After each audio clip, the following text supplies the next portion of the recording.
Alright, just like that, guys, we are in day one of the CA Final DT. We can open our books to page number one. I'm just kidding, guys. Relax. Everyone, good morning and welcome to class. The idea was to start a little late, but I didn't want to tell it on the group because everyone would then be late. So the idea was to start about 15 minutes late today. Uh, I'll just warm you guys up to the batch, to what we are going to be up to. What are you going to be looking forward to at CA Final DT? And then whatever we can do today is going to be a bonus. And we will start our sessions at about 6:30. We'll try and wind at about 9:30. So that's how it's going to be progressing ahead. Yes. Everyone, I see a few familiar faces and I see a few first-time faces. So a little bit of catching up with each other and then we'll move ahead. How many people here are going to go for articleship after class? How many people? Okay, most of you guys. And just trying to figure so that I can push the class to 7 to 10 if possible later on. We'll see how it goes. If doesn't, I'm very happy. I stay 5 minutes away from this place. Yes, very strategically, I've located myself on Google Maps so I can come here in 5 minutes. So I'm perfectly okay. But for everyone else, if we can push to 7 to 10 also, because when the last batch that I finished was in Mumbai, of course, it was an online batch, but we used to run it from 7 to 10. But anyway, so my name is Sourabh Mutha and looking forward to doing some great DT with you guys. Uh, at CA Inter and now at CA Final, there is direct tax. So we'll talk a little about the subject, then we'll talk a little about what I want to do with the subject and what I'm expecting from you. We'll break it up into three parts. Yes. So let's talk about the subject and let's talk about CA Final. I'm assuming you guys are either giving it in May or giving it in November, one of the two attempts. Yes. So let's talk about. I'm an optimist. So I will start about the good parts of CA Final. Yes, CA Final, guys. Earlier, a couple of batches earlier was how many subjects? 8. Now it is how many subjects? 6. Whoever thinks it's 6 subjects, guys, it's wrong. It's only 5 subjects actually. Yeah. The paper 6 is which one? Common. So guys, it's God's gift and ICA's gift to you. Honestly, every time you think about complaining about CA Final, remember it's now only 5 subject games. So I think it's great because law was so huge. I remember starting law so much in advance because there were so many acts that's gone out. The second subject which has completely gone out is which one, guys? Yeah, ITSM and then costing, guys. 3 nightmare of a subject. Of course, law was some people's favorite subject. Great, but you can do it as a hobby later on. At CA Final, at least it's gone. So no one's checking you on so many acts you need to buy hard, so many lesser sections you need to focus on. So I think that's a one really good thing about CA Final. Now that there are only 5 subjects. Second, as compared to CA Inter, what is better at CA Final, guys? At CA Inter, most of you guys would have finished your classes, and immediately in the next month, I know for sure that some of you guys were then in the CA Inter batches of mine, and the next month was your CA Inter exams. So the second good thing about CA Final is that you have a gap. Yes, by the time you finish your classes and the time you give your exam, there's a gap of at least 1, 2, 3, sometimes even 4 months. So that's a good amount of study preparation that you will get. That's the second good part. Now, third good part coming to DT. Yes, so you've got volume 1 as a book. Yes, DT books can get a little scary. Yes, so what I've done is I've broken it into 3 parts. This is volume 1, then there'll be volume 2, and then there'll be volume 3. Yes, so of course, that's not the good part. The good part is that a lot of topics in DT come from a legacy of CA Inter. So there is a lot of CA Inter that you will suddenly see. It's like watching a movie and like, oh, I've seen this movie somewhere before. Yeah, it's deja vu moments. You will have a lot of those deja vu moments while I teach you. So that's a good part because a lot of that will be coming from where you've left at CA Inter. Of course, it's been a while, but it's not been a while. Trust me. When I recap with you, you guys will understand it faster and you guys will know that, oh, there's some bit you already know. Yes. And then let's come to the paper. The paper a few years back was not MCQ, now it's MCQ. So if you know, guys, 70% of your paper is practical and theory questions, and 30% of your paper is what, guys? MCQs. So that being the case, MCQs, I feel, of course, if you know the sum, MCQs are better because you get the right answer, you get the right marks. There is no cutting marks because of handwriting and all. So a couple of good things about CA Final DT. Now I'm an optimist, but I'm also realist. So let's talk about the real angle to CA Finals preparation. Yes, CA Final preparation is more a mental game. Yes, you are at that stage where everything suddenly seems to come to one place because all the years of hard work of doing foundation and then inter and then articleship is suddenly coming to an end. So you feel a lot of pressure that, oh, will I get through this? Will I not get through this? Yes. So the only way to look at it is multiple revisions, and the faster you start, the better it gets. So when you revise multiple times, it gets better. So, but yes, of course, mentally it's a challenging task for some people. Some people are mentally strong, some are not. I'm one of those guys who used to break down in the middle that oh anxiety attack etc. when I was preparing. But having good friends around helps you overcome that. Second, whatever it is, even if it's 5 subjects, they are in-depth subjects. Yes, so people feel that oh there are only 5, but yeah, there are in-depth subjects. So that is another challenge at CA final level. And of course, the exam predictability and the result predictability are some things. Yes. Now, how do we overcome all this? First, because it's voluminous and I've given you 1 to 3 volumes, the way to do this is you cannot open these volumes one day before the exam. Yes. Imagine, guys, you've come from an exam today. Tomorrow is a holiday, day after tomorrow is a paper, DT paper. You cannot open these kind of books. So, what we are going to do in our class, and it is very, very different from any class that you ask anywhere in India, is we are going to be writing handwritten notes in class as well. So every chapter that we finish or every chapter that we're going through, we'll be writing handwritten notes. I'm expecting a nice full-scale book from you guys. So that goes down in pen and paper. You understand better. And second, after every chapter, we recap the chapter in about 5 minutes and we store it so that whenever you want to revise again, you don't have to go back to these big books and start reading. You just have to watch that video. You have to read your handwritten notes and then do songs. Yes. So that's how we tackle the big part about who is DT is so big or any subject is so big. That's how my way of tackling that is. And I'm doing all this not for you guys. I'm doing all this because I did it for myself and it helped me. Yes. Second thing, mentally, how do we go about it? Physical classes are great for a mental balance. Yes. When you come online, of course, there are challenges. Some people cannot come offline. But for those people who come offline here, make sure you're talking to people around you. Make sure you have a small circle of people you can speed dial and say, listen, yeah, I have a doubt. Do you have a solution? Yes. Listen, yeah, I want to cry. You want to cry together. Yes. So you should have a few people you should talk to on a regular basis, especially closer towards the exam. You will need these kind of people, yes. And so that's how we tackle the second part. And third part, exam unpredictability, guys, can become predictable if you look at exam questions. Yes. So the more exam questions you look at, like a lot of people study, and they look at the paper for the first time in the exam. Let's not do that. Let's break it down that regularly we are looking at exam questions. In my book, I've attempted to put all ICI material questions, or I've not experimented with any fancy new questions. Every question in your book is from ICI material and from the ICI papers. And regularly, every Sunday, that's what I was thinking today, that every Sunday we'll pick up one paper and we'll try and do how much ever. Of course, after we finish a few chapters, we'll pick up one paper every Sunday and we'll try and go through the paper, how the paper looks. And trust me, guys, after 4 papers, the fifth paper will start looking a little familiar. Yes, so there is a certain pattern which they ask, and that's how we will move ahead. Now, that's about the subject, the good part, the bad part, but whatever it is, we have to face it and we'll face it well. Every time I face something challenging, I ask myself only one question: that have there people before me who have done this? Yes, and have they done it well? So will I. So that's the topic. Now let's come to me and what I bring, what I want to do with you guys. Yes. So a little background. I spoke to a couple of you guys while you were doing some other classes, and you guys know that I did my articleship in the Big Four. Now, when I did my articleship in the Big Four, I was in audit for a few months, and I realized that I had the self-realization that I can't tick mark or check things for my whole life. So then I moved from audit to tax. But when I did that, I know that when you do audit, you know nothing about tax. Yes. And when you do tax, you know nothing about audit, especially in big firms. Yes. So what I want to do is I want to take it from scratch. I want to start tax, not saying that listen, you must be knowing this, you must have done it articleship. No. I will not hold you back that listen, what did you do in 2 years of articleship? No. We will take it from ground level and we'll start building on that. So even whatever your background, whether you've done audit, whether you've done tax, whether you've done dummy, doesn't matter. Yes, I'm going to take it up from base and I'm going to build up. Yes. Second, of course, DT is a world where I can go into practical aspects and discussions about how tax is bad for the country, how this government. I don't do any of it. Yes, I only stick every joke of mine, every comment of mine, every statement of mine is related from an exam perspective, and I drive it only and only from an exam perspective. So that is second. That is what I want to bring to the table. And what I want to do is every first 5 minutes in the morning and every last 5 minutes in the morning, the morning at the end, we'll revise. So that is something that I want to do, which is slightly different. Also, once our classes get over, we'll be doing a Tuesday doubt solving session every Tuesday from 5 o'clock to 6 o'clock in the evening. We have a doubt solving session. Yes, it's a Zoom link.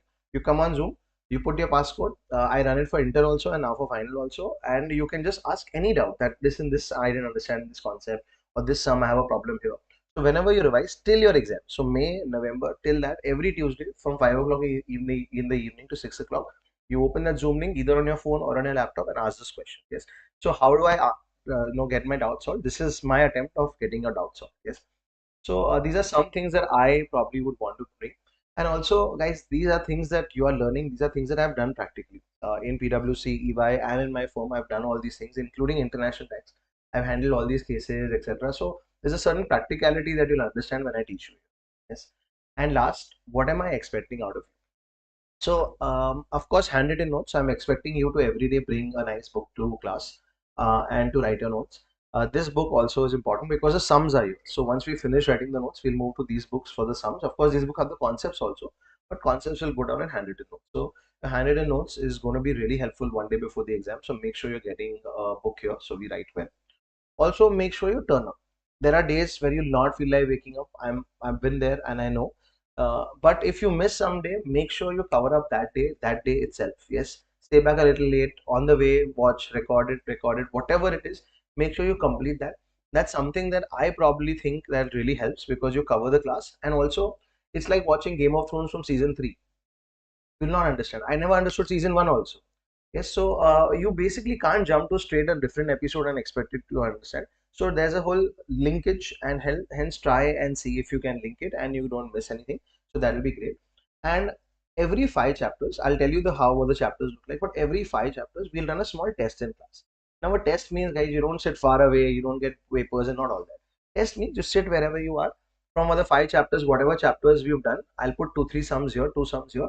At the end of the class, we'll stay back 15 minutes late. At the end of the class, we'll do those 2 sums. And the idea is not to get those sums right. The idea is to prepare for those 5 chapters. Yes, so that's how it is. The idea was to do morning and evening classes, but I was totally against it because I been there, so I know it's too much to ask. So morning we'll do class. You do your articleship. If you're a free day, then you do a little bit reading in in an office. Otherwise, you go back, revise what we've probably done, and that's when you come back next day. Yes, so that's an attempt. Friday on the brochure, it was written that morning and evening, but we'll try and work that out also, guys. It's student first policy completely. If you guys are not convenient, I'm not convenient. Yes. So if you guys are okay, we'll drive the batch like that. We have the kind of time, and as long as we are comfortable, whatever we are comfortable, we'll drive it like that. All right. So breaking that coconut on artificial imaginary coconut and inaugurating the subject, guys. This is CA Final DT, and before we go to the subject, let me tell you how many chapters are there and what to look forward. So we'll spend 2 minutes just discussing what the chapter looks like, and if there is a certain kind of repetition in what we've seen at Inter, we'll have a look here as well. Yes. So this is the ICA material. This is a folder. Even you will get access to this folder on a Google Drive. Anyway, so this is the ICA material. These are all the different ICA modules converted into Word document. And if you can read, they are all highlighted. That means they are highlighted. In case you feel I want to read ICM material ever, you can open this and read it. I have highlighted it. A lot of people can't. I have students who say I can't read it from a PDF or a Word document. I need to do it from my book. No problem. Also, that ICM material, when I look at it, I'll tell you what to do with the ICM material. But right now, let's spend the next 5 minutes just seeing what all chapters are there so that we know what we'll be looking forward to. Guys, the first chapter is called Basic Concepts. Yes, this will teach you some basics of tax and it'll teach you how people are taxed, the rates of tax, you, me, companies, etc. One small difference is that CA Inter, it was mainly individuals. At CA Final, it's mainly companies, HUF, partnership firm, etc. So this chapter will talk a little about that and we'll teach you that. At the end of this chapter, you'll be well versed with how everyone in India is taxed. Next, very happy chapter, which is which one, guys? Exempt income. So basically, there are incomes in India which are exempt, not taxed. And why are they not taxed? Because the government feels they don't want to tax agriculture. The government feels they don't want to tax some very important income. So the government has exempted some incomes. So here will be exempted. Every chapter we finish, we do 5 case laws. How many case laws? So every day mentally get prepared to do 5 case laws because your exam demands you to ask case laws. So we'll be learning five case laws every day. Tomorrow when we do the next 5, we'll revise these 5 and do the next. So how many will be finishing, guys? 10. Like that we'll keep building and we'll revise the earlier ones. Next is a chapter which we all saw at Inter, guys, which is this chapter, PGBP, guys. Profits and gains from business and profession, which are one of the heads of income. Then is which one, guys? Capital gain. And then is which one, guys? IFO. Surprise, surprise. Salaries and house property is not here.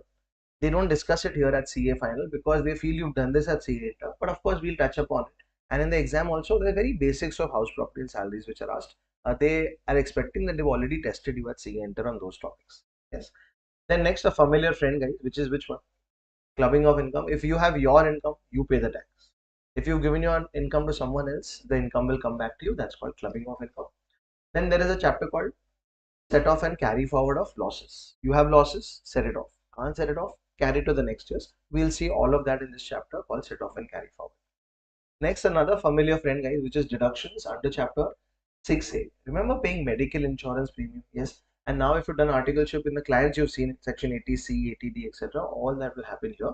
So this, guys, are in the first volume, guys. These 8 chapters are what you have in the first volume, that is volume 1.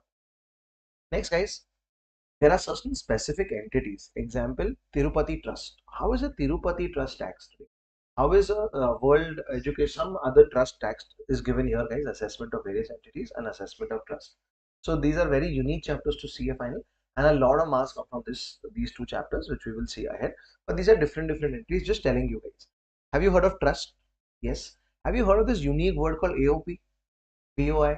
We've heard of it. How they'll be taxed, we'll see here. How are certain political parties taxed? How are carbon credits taxed? Very interesting. Whenever it's something difficult, I have a shortcut to make it simple. Don't worry. My job is very simple, guys. If I find something difficult, I want to make sure it's simple for you guys through various shortcuts, which you will see when I teach you. Yes. Next, guys, this is taxation of which transaction? Digital, and there is tax planning, avoidance, and evasion. I'll tell you a little difference between tax planning. If I put money in PPF, Public Provident Fund, if you remember, there was a section called 80C. Yes, do I get a deduction? That's called tax planning. That's called what? Tax planning. But to avoid my tax, if I give it to someone else, etc., that's called tax avoidance.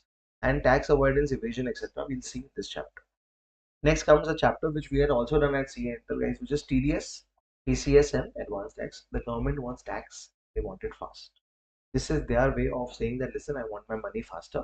So this is that chapter, that's chapter number 13. Next, guys, whenever you file your return, it goes to whom? Whenever you do any return filing, etc., it goes to income tax authorities. There are income tax authorities. Now it's a lot faceless, but how are they set up? Who's the junior officer? What are their powers? What all they can do is discussed in income tax authorities. Next, guys, the moment you file your return, it goes to assessment. What I mean is when you write your paper, ICA paper, where does the ICA paper go? To examine checker. Same way when you file your return, it goes to a set of income tax officers where they assess you, and that procedure is called assessment procedure. Next, if you don't like something that happened in assessment, you can do for appeals and revision. We'll talk about it. And if there's some major dispute in your tax, you can also ask for dispute resolution. Basically, they mean that you will resolve a dispute with you. Some miscellaneous provision here, some unethical tax practice, very small chapters here, guys. And then we come to the next part, which is called international tax. Guys, we all are residents in India. We stay a lot in India, so we are taxed in a different manner. But if you're a non-resident, then you are taxed in a different manner, which is discussed in this chapter, the important chapter. Next is a very, very easy chapter called double taxation relief. If you remember, just saying, everyone remembers or anyone remembers the concept of resident and ordinary resident. ROR. If I'm an ROR and so are you. If I have an income in London, if I have a house in London given on rent, guys, will UK tax it? Yes, guys, will UK tax it? Yes, because where is the source? UK. And will India also tax me? Yes, because I'm a resident and ordinary resident. So how many taxes are there, guys? Double. So that double taxation, how do you give relief, is in this chapter called DTR. Next, there's something called advanced ruling, which we'll see. Something called transfer pricing, which we will see. If you have any background in transfer pricing, great. If you don't, I'll take you from scratch and I'll build you up from there. Very interesting concept of transfer pricing. Next, there is something called BEPS. Many countries enter into tax treaties, so very small chapter called tax treaties, very small chapter called model tax convention, and some latest developments in international tax. Not all chapters are big, guys. Some chapters are really small, some are big, and some are slightly large. So we'll go and do as much as we can from each chapter whenever we reach there. Yes. So these are 28 chapters that you have to look at CA Final DT. Yes. Our 20th chapter, some are landmark chapters where there is more marks and more meat, and some are very small chapters which are just there, like the tax avoidance planning, etc. The very small chapter. Advanced ruling is a 10-page chapter in ICI material itself. Yes. So some chapters are really small, some are big, and we have to tackle them that way. Alright, so as far as your portion is concerned, this is your portion. Today, guys, we're going to start with one chapter. I think that will be comfortably finished. And if we can move to the next chapter, we'll do that as well. Yes. So if you have the books, keep them with you. We don't need it right now. Whenever we need the books is when we start doing the sums. That's when we start the books. Yes, everyone okay? All right. And I know it's morning, so morning time is basically you're just waking up, etc. But participate as much as you can in class. The more you are active here, the more you'll feel that you've been a part at the end of the lecture. So you'll feel more confident about what you want. All right. So on that note, guys, just looking to start, and here is what we are looking to start, guys. This is your direct tax. Guys, how much percent is practical and theory, guys? 70%. Is it given? Has ICI said this? Yes, ICI said that 70% will be practical and theory. And how much is MCQ, guys? 30. Also in direct tax, ICI has also said one more thing. In direct tax, guys, of the 28 chapters you saw, the DT part and international part is segregated. So DT will come for 70% and international tax will come for 30%. That is something that the ICI has given a bifurcation. Yes. And in your exam, guys, whether it's May or whether it's November, total number of questions are 6 questions. How many questions, guys? 6, everyone. So that's your entire paper, 6 questions. Now, in the 6 questions that you will face, the question number 1 for 14 marks is compulsory. And that's somewhere you know also. The first question is always compulsory. So can we avoid that question? No. So that's the first question, which is about 14 marks. And between question number 2, question number 3, question number 4, question number 5, and question number 6. 1, 2, 3, 4, and 5 questions. You have to do any 4. And that again is for 14 marks into 4. So anyone, guys, 14 into 5 is how many marks, guys? Total 70. So this is how your paper pattern looks like. Yes, of course you will be writing all this also in your handwritten notes. When you start, you are not clueless of what is expected from you in the exam. So this is your question. There are some which are very predictable, like a question number 5 they only ask case laws, and question number 1 they only ask BGPP. So there are some particular things. When we do those chapters, I'll tell you where they come in the exam. All right. So this is where we are starting off with the first chapter, guys. The first chapter, the name is called Basic Concepts, and they've also put some rates of tax in that, so we'll talk about that also. So today's first chapter we're beginning is Basic Concepts and Rates of Tax. Yes, let's start. After we understand a few, then I'll tell you to write, but right now let's talk about it. Yes, so in Basic Concepts, guys, let's talk about where we last knew.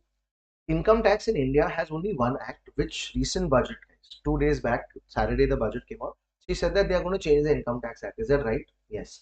But the good part is, of course, for your exam, it does not change. So you don't have to learn something new. From the inter to final, it's the same.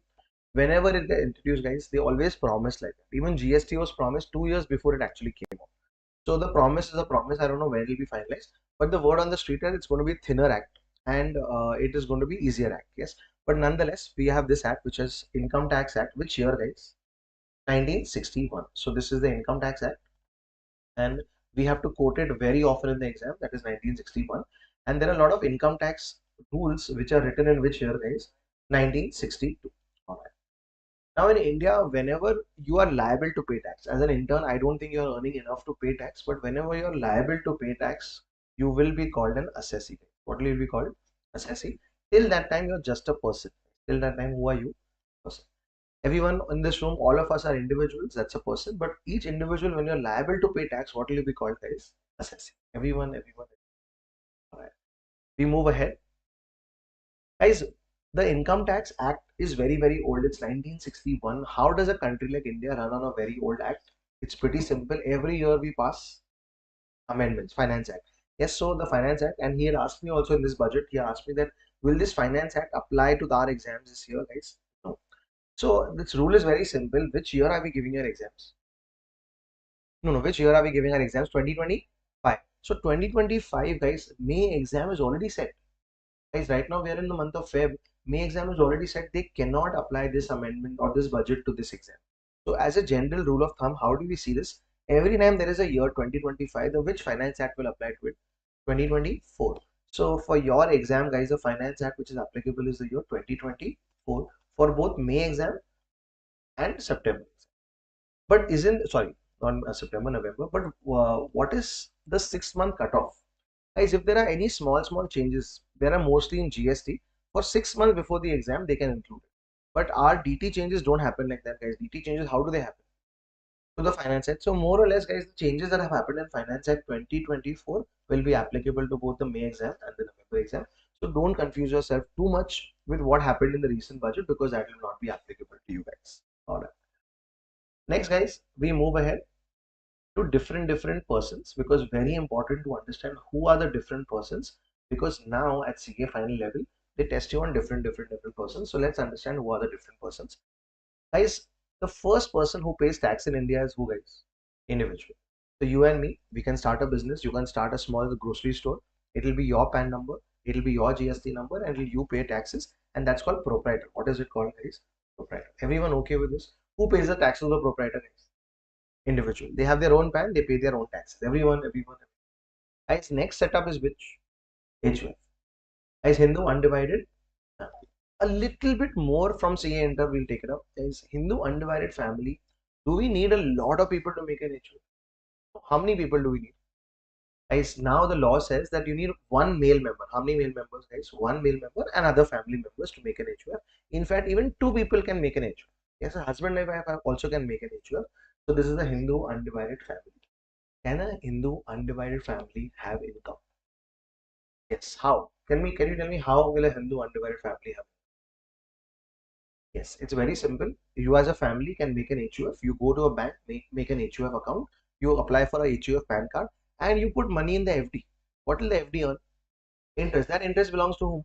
HUF. Can it buy a property? The rental income will belong to whom? HUF. So HUF can also have its own income, guys. And will they pay their own taxes? Yes. Not the Karta, not the co-pastorals. The HUF will pay its own taxes. Everyone.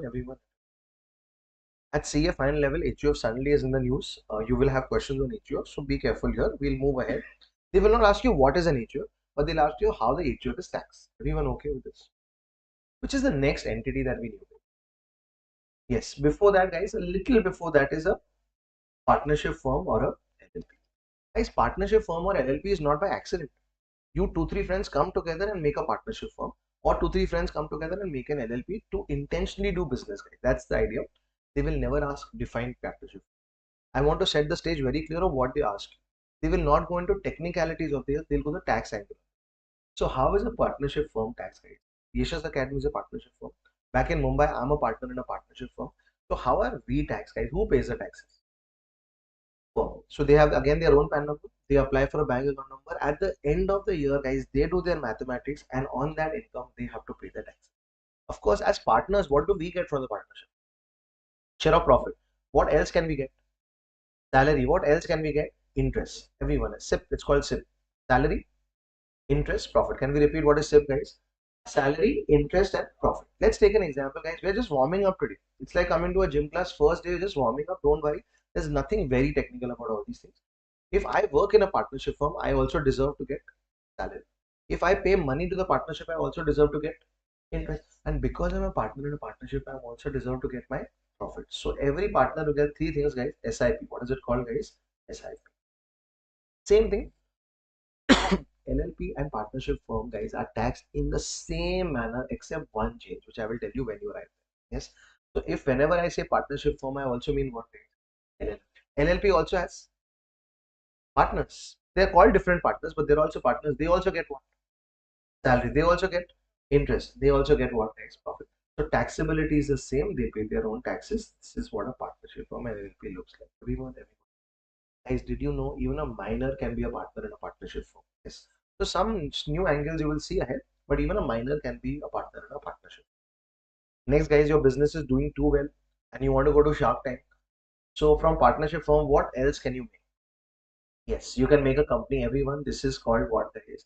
Company. And thankfully, we don't have to go into one-person company, two-person company, Guys, all companies in India are taxed in the same manner. Everyone okay with this, guys? Yes. And there are two types of companies. One is called domestic companies. Which company? Domestic companies. All the big companies in India are called domestic companies. Reliance, domestic companies. Zomato, domestic Swiggy. So all these are domestic companies, and there is the opposite end of which company? Foreign company. Let's spend 2 minutes discussing this. Guys, a new Zudio store has started, and Tata has started this Zudio Private Limited. Guys, what kind of company is it? Domestic. Will they earn their incomes in India? Yes. They will have their own PAN. They will pay their own taxes. So a domestic company, though, I see everywhere. What is this foreign company? Let me give you an example. Guys, McDonald's India Private Limited. What kind of company is it? Yes, let's not confuse. Is it McDonald's India Private Limited? Where has it been registered?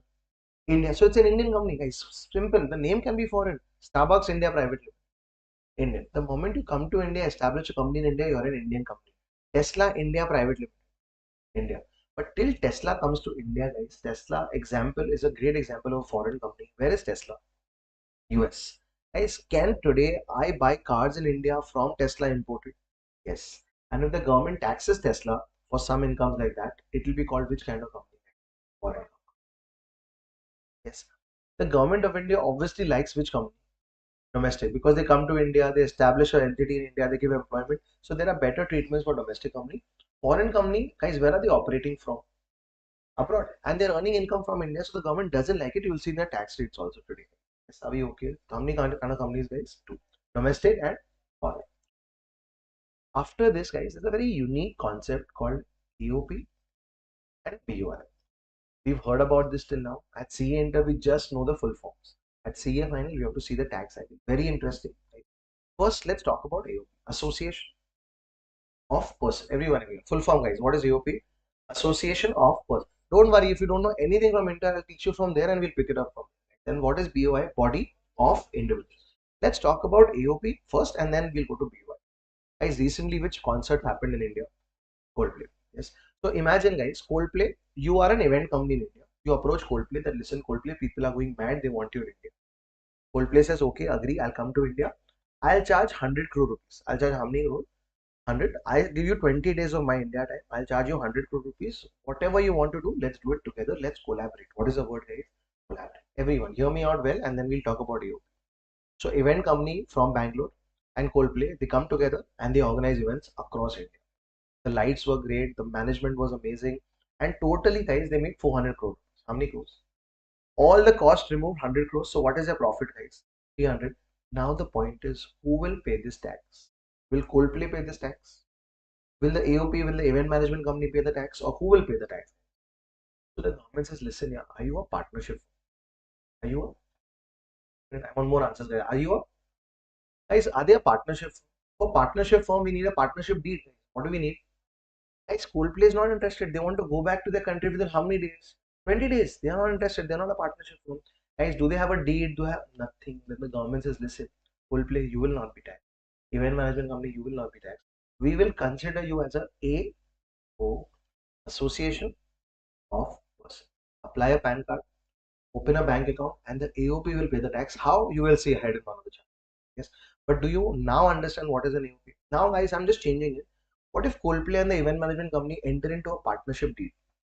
Coldplay gets 60%, event management company gets 40%. Now the AOP is what, guys? Partnership. Are you okay? So it's borderline. You go there, you just make a partnership deal, you put profit sharing ratio and you're a partner. In India, this is not popular because it's very, very badly taxed. Yes. So just one minute. It's very badly taxed. You'll see how a AOP is taxed. So people don't like AOPs. In fact, practically, I have not seen too many AOPs in my practical life. So it's a more of a book concept, but it's a concept. Yes, please.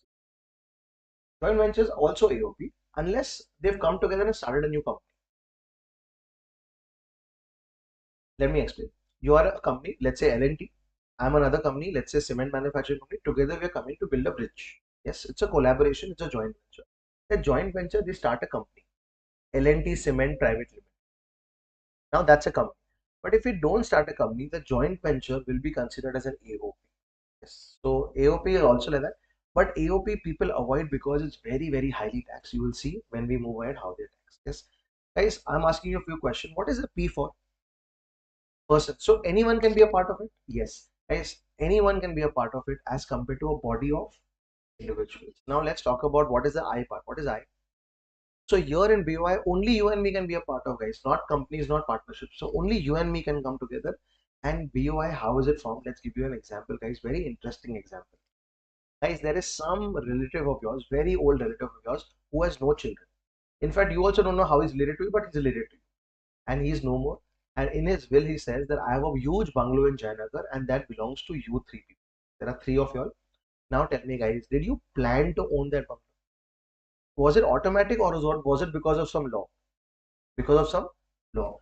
Then guys, that income from that bungalow will be considered as what guys? Body of income. Hear me out. That bungalow in Jayanagar, guys, are you renting it out? Yes. Is there rental income? Guys, yes. Is there rental income? Yes. Whenever there is rental income, there will be tax. But who will be taxed? Three people. Who will be taxed? Body of individual. But if you three guys have made a partnership firm and made a partnership deed, then it will become what, guys? So AOP and BOI are very close cousins of what? Partnership. Only one thing is missing is a partnership deed. If you make a partnership deed, suddenly you'll be taxed as a partnership. Be okay, everyone. So AOP, BOI, very interesting. I have some amazing shortcuts. Any CA final friend you ask to, AOP, BOI, how are they taxed? They'll get massively confused. But you'll when you reach there, you'll have a great shortcut to remember how they're taxed. Yes. But for now, it's between them and them. Are they similar to each other? Yes. But which is more beneficially taxed? Partnership firm, which is not so beneficially taxed, guys. Everyone okay with it? All right. So quickly recapping, the smallest individual. Next, HUF. Next, partnership firm, LLP. Next, company. And next, AOP, BOI. Yes. Guys, technically a partnership firm and LLP different. Yes. But tax angle, same. Technically AOP, BOI, are they different? Yes. Tax angle, same. And last, guys, there's something called artificial juridical persons. Can we repeat that word? Artificial juridical, not jurisdictional, artificial juridical persons. Who are these persons? These persons are persons like your trust, like whom, guys? Trust, Tirupati Trust. They are people like local authority. Which authority? Guys, local authority means your BBMP in Bombay, in Bangalore, guys. So all these are local authorities, trust, etc. How are they taxed? Will be seen in artificial juridical person. Everyone okay? I was just asking you, is Tirupati Trust taxable? What do you think? Do they pay taxes? Yes. So generally in India, government says, listen, if you're a trust doing good work for the trust, we won't tax you. But Tirupati Trust has so much money, they started buying properties in Bangalore and giving them on rent, guys. Is that trust work? So then that can be taxed. Everyone okay with it? Alright, so guys, these are the different persons and all the persons have their own PAN. All the persons pay their own tax. Everyone. Guys, now let's come to your real angle, CA final angle. Right? This is where all the marks lie. And this is where all the marks. Out of the 70 mark paper, almost about 30 marks are taxation of companies and taxation of what, guys? Trust. Yes, that's a good thing. Very nice, very interesting. We'll move ahead now. These are different persons and each person has to pay their own tax. Yes. Now let's talk about steps. Guys, how do we know which are the tax? How do we pay the tax, etc.? Let's talk a little about this. Is again very familiar to what you've done at CA, so you will understand it faster. Yes. Guys, each person can be either a resident or a non-resident. Everyone. Each person can be either a resident or a. I'm not talking about you and me. Even a company can be what? Resident or even a partnership firm can be resident. So first you need to figure that out. Are we okay with this, guys? Next, guys, once you know it's a resident or non-resident, we have to find out their scope of income. Repeat, guys. Which income? Scope of income. I'm giving you a very simple example, guys. There is a foreign cricketer who has come to play IPL in India. Guys, where is the cricketer from? Foreign. Has he come to play IPL in India? He stayed for very few days, so he's a non-resident. Can we tax his India income? Yes. But can we tax his foreign income? No. That is not in the scope of income. Everyone. So first, what status do we find out? Residential status. Then what do we find out, guys? Their scope of income. And guys, in India, all the incomes, there can never be a sixth head of income, guys. All the incomes are parked in how many rooms, guys? Five. No sixth room. And most of you guys know it. If you didn't know it, I'm just telling you, there can be no sixth head of income. If the incomes are to be taxed, they will be taxed in these five heads income. In the new act also, it will be five heads of income. Yes. So the first one is what? Salary. If you have a job, you have a salary and it will be taxed here. Next, if you have a house property and you earn income from that, it will be taxed here. Next, if you have a business and profession, then you will be taxed here. Next, capital gain. If you're someone who buys shares, sells shares, etc., as a hobby on the side, that will be taxed here. And IFOS, that's the other sources of income, will be taxed here, guys. These are the five heads of income. Everyone. Now, guys, I want to introduce you at this step something which is called the golden rule of tax. No book tells you about it, but this is just something that I'm telling you. It will help you understand tax a little bit. The government has a very simple golden rule of give and take. What is it called, guys? Give and take. That means if you give incomes, you can get something in return. Everyone, hear me out. This lecture and that I'm taking right now, guys, if I order some food or if I call some coffee or I install a new camera, etc., guys, will I get deduction? Yes, because I'm offering what to the government, guys? Income. So the government says the moment you offer income, I would like to offer you what, guys? Deductions. Example, guys, every time I buy something, every time I spend some money, I get what? Deduction. If I recharge my Jio phone today, I will get what? Deduction. Guys, you guys, when you recharge your Jio phone, will you get a deduction? No, why not? No give and take. So it's very, very simple in India. This concept, if you understand, no, a lot of tax gets simplified. That if you give what? Incomes, repeat. If you give what? Incomes, then you will get what, guys? If you don't give income, you will not get any deduction. Guys, you and me have a lot of similar income. We recharge our phones. We also pay for our Wi-Fi. We also do traveling. We also have food expenses. But all of these expenses of mine are deductible under which PGBP. For you, no, why not? Because right now you're not offering any income to the government. Be okay with this, guys, everyone. So in each of these head, guys, please tell me what can we offer to the government? Income. I want more answers, guys. What can we offer to the government? And when we offer income to the government happy tears in their eyes, guys. The government gives you what, guys? Deductions. Everyone okay? But only if you offer what? Income. And each head of income has certain different deductions. Guys, unfortunately, guys, salary has the lowest deductions and PGBP has the maximum deduction. And that's why people joke about it, guys. A salaried person earns 1 crore rupees, pays a lot of taxes. A businessman earning 1 crore, guys, pays hardly any taxes. Yes, we'll see how it works, but this is the point of deductions. Everyone. So how many heads of income, guys? Five. Everyone okay with this, guys? Five. Now, all the five heads of income, guys, if they are open, they will come into a waterfall and they will fall out and they will go to which next stage, guys? Clubbing. What is this next stage called, guys? Everyone? Clubbing. Now, clubbing of income is a very India concept. I'll tell you why. Guys, in India, all of you must be knowing this. Up to how many lakhs there is no tax, guys? Basic exemption limit. Up to how many lakhs? Up to 2 lakh 50. I want more answers, guys. Up to how many lakh? 2 lakh 50,000. Is there any tax up to 2 lakh 50? No. Now, guys, imagine you are a person and you have a family of 4-5 people and you are the only person who earns income in the family. So, guys, is your basic exemption limit getting taxed? Yes. You are being taxed at what rate? 30%. I want more answers. You're being taxed at what rate, guys? 30. And all your family members, your spouse, your children, your parents have no income. Everyone's dependent on you. Guys, the next FD you want to make, the next FD you want to make, if you make it in your name, you will be taxed at what rate? 30. But if you make it in your spouse's name, basic exemption. If you make it in your parents' name, basic. So the government knows that you do this, that you pass your incomes to whom? Others. Everyone. You pass your income to whom? And by others, guys, we are also a very trustless economy. You don't trust people easily. Yes, if someone tells you, listen, I'll save wallet tax, you give me money. No, you don't share your OTP with people. Yes, we are very reserved that way. We don't share. We are very careful about sharing details. So people know that we send this income, but only to a few people like spouse, minor child, etc. That income will come back to you under which clubbing. Yes, everyone.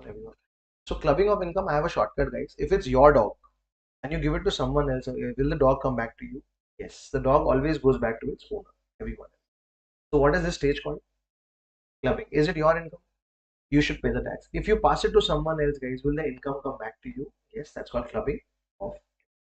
Guys, this is why peculiar in India. Now at CA final level, you can understand this. What if we remove the basic exemption? Yes. What if we remove what? So your income, will it be taxed? If you pass your income to whom? Spouse, will she also be taxed? Yes. The game is of basic exemption limit and hence clubbing of income exists. Okay. Very interesting small chapter, but also exam important. Next. Guys, if we have losses, guys, can it set it off? Yes. So this is called set off and carry forward of what, guys? Now, how I look at it is, guys, today someone came to your house as a guest and got a huge cake. Guys, will you try to eat the cake today? Yes, 1 minute only. Will you try to eat the cake today? Yes. But if you can't finish it, what do you do? Put in the fridge and use it when? Tomorrow, day after. Same way, loss works in the same manner. The government says it's okay to have losses. It's okay to have what? If you've made the losses, tomorrow you can set it off. Today you can set it off. But if you can't set it off, then what do you do, guys? Carry it forward. Everyone okay? Another very interesting chapter called set off and carry forward losses. We'll see when it arises. And after this, guys, number which is called gross total income. Everyone okay with this, guys? Yes. So can we quickly recap the steps? So first step, residential status. What is the first step, guys? residential status. Next step, scope of income. How many heads of income, guys? 5. You have to park it in one of the 5 heads. And every time you offer income to the government offers you what, guys? Reduction.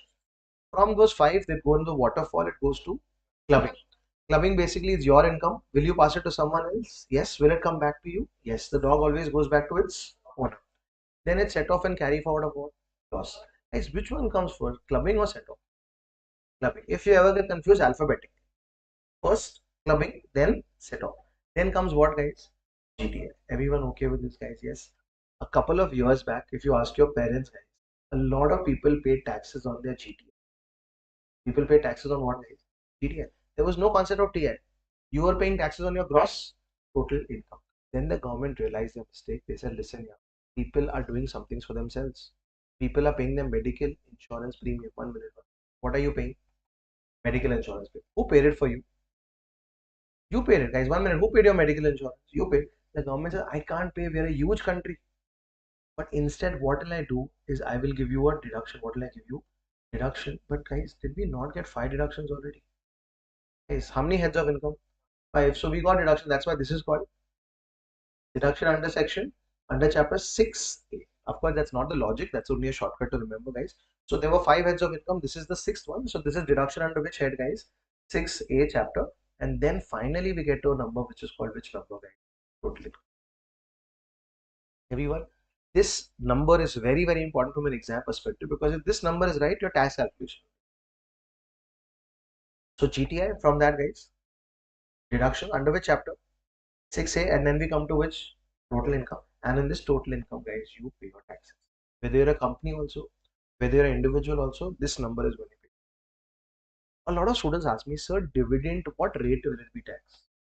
My house property rental income, what rate will it be taxed? It's not like that. You're not taxed on individual income. You're taxed on which income, guys? Total income. So it comes to total income. Then depending on who you are, if you're an individual, you are taxed on caps. If you're a company, you're taxed on flat rates, which we will learn today. But don't worry, this is the number. I call it the hero number because the government and us, all of us have eyes on this number. Everyone. Now,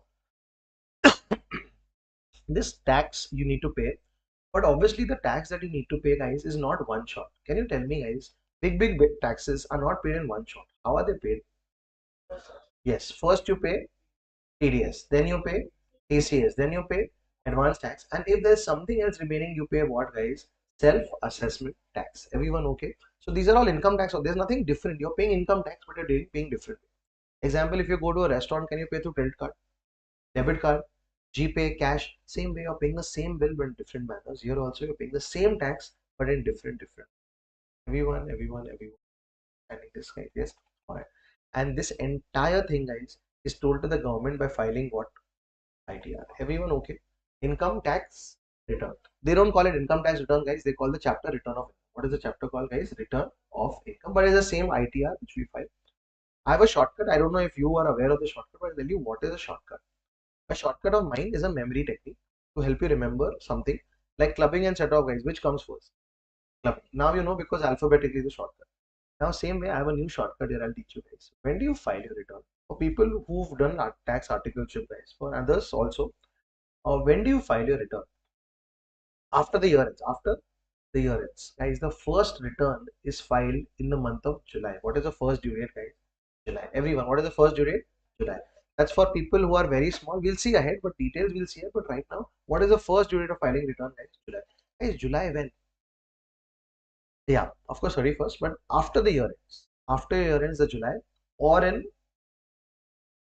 October, or in November. The shortcut is called John. What is the shortcut? John. These are return filing due dates. There are 3 return filing due dates. First, July. Second, October, and third, November. Who files when, etc. You will see ahead. I'm not teaching you that right now, but only telling you that there are 3 return filing due dates. Are we okay, everyone? Right. So this is what it is.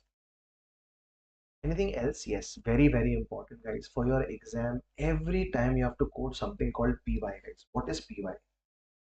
Guys, what is the previous year for your exam, May and November 25? When you go in the exam, what is in the question paper, which will be the previous year, which you will see the most, like 99.99% times. Previous year, 24, 25. Everyone okay? When does this start? 1st April 2024. When does it end?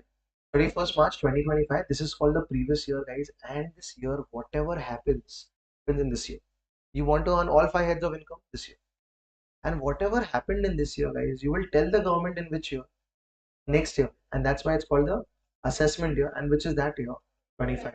Guys, this is something that you have to tattoo on your mind, guys, these two numbers or these 2 years, because in your exam, you have to keep quoting these numbers.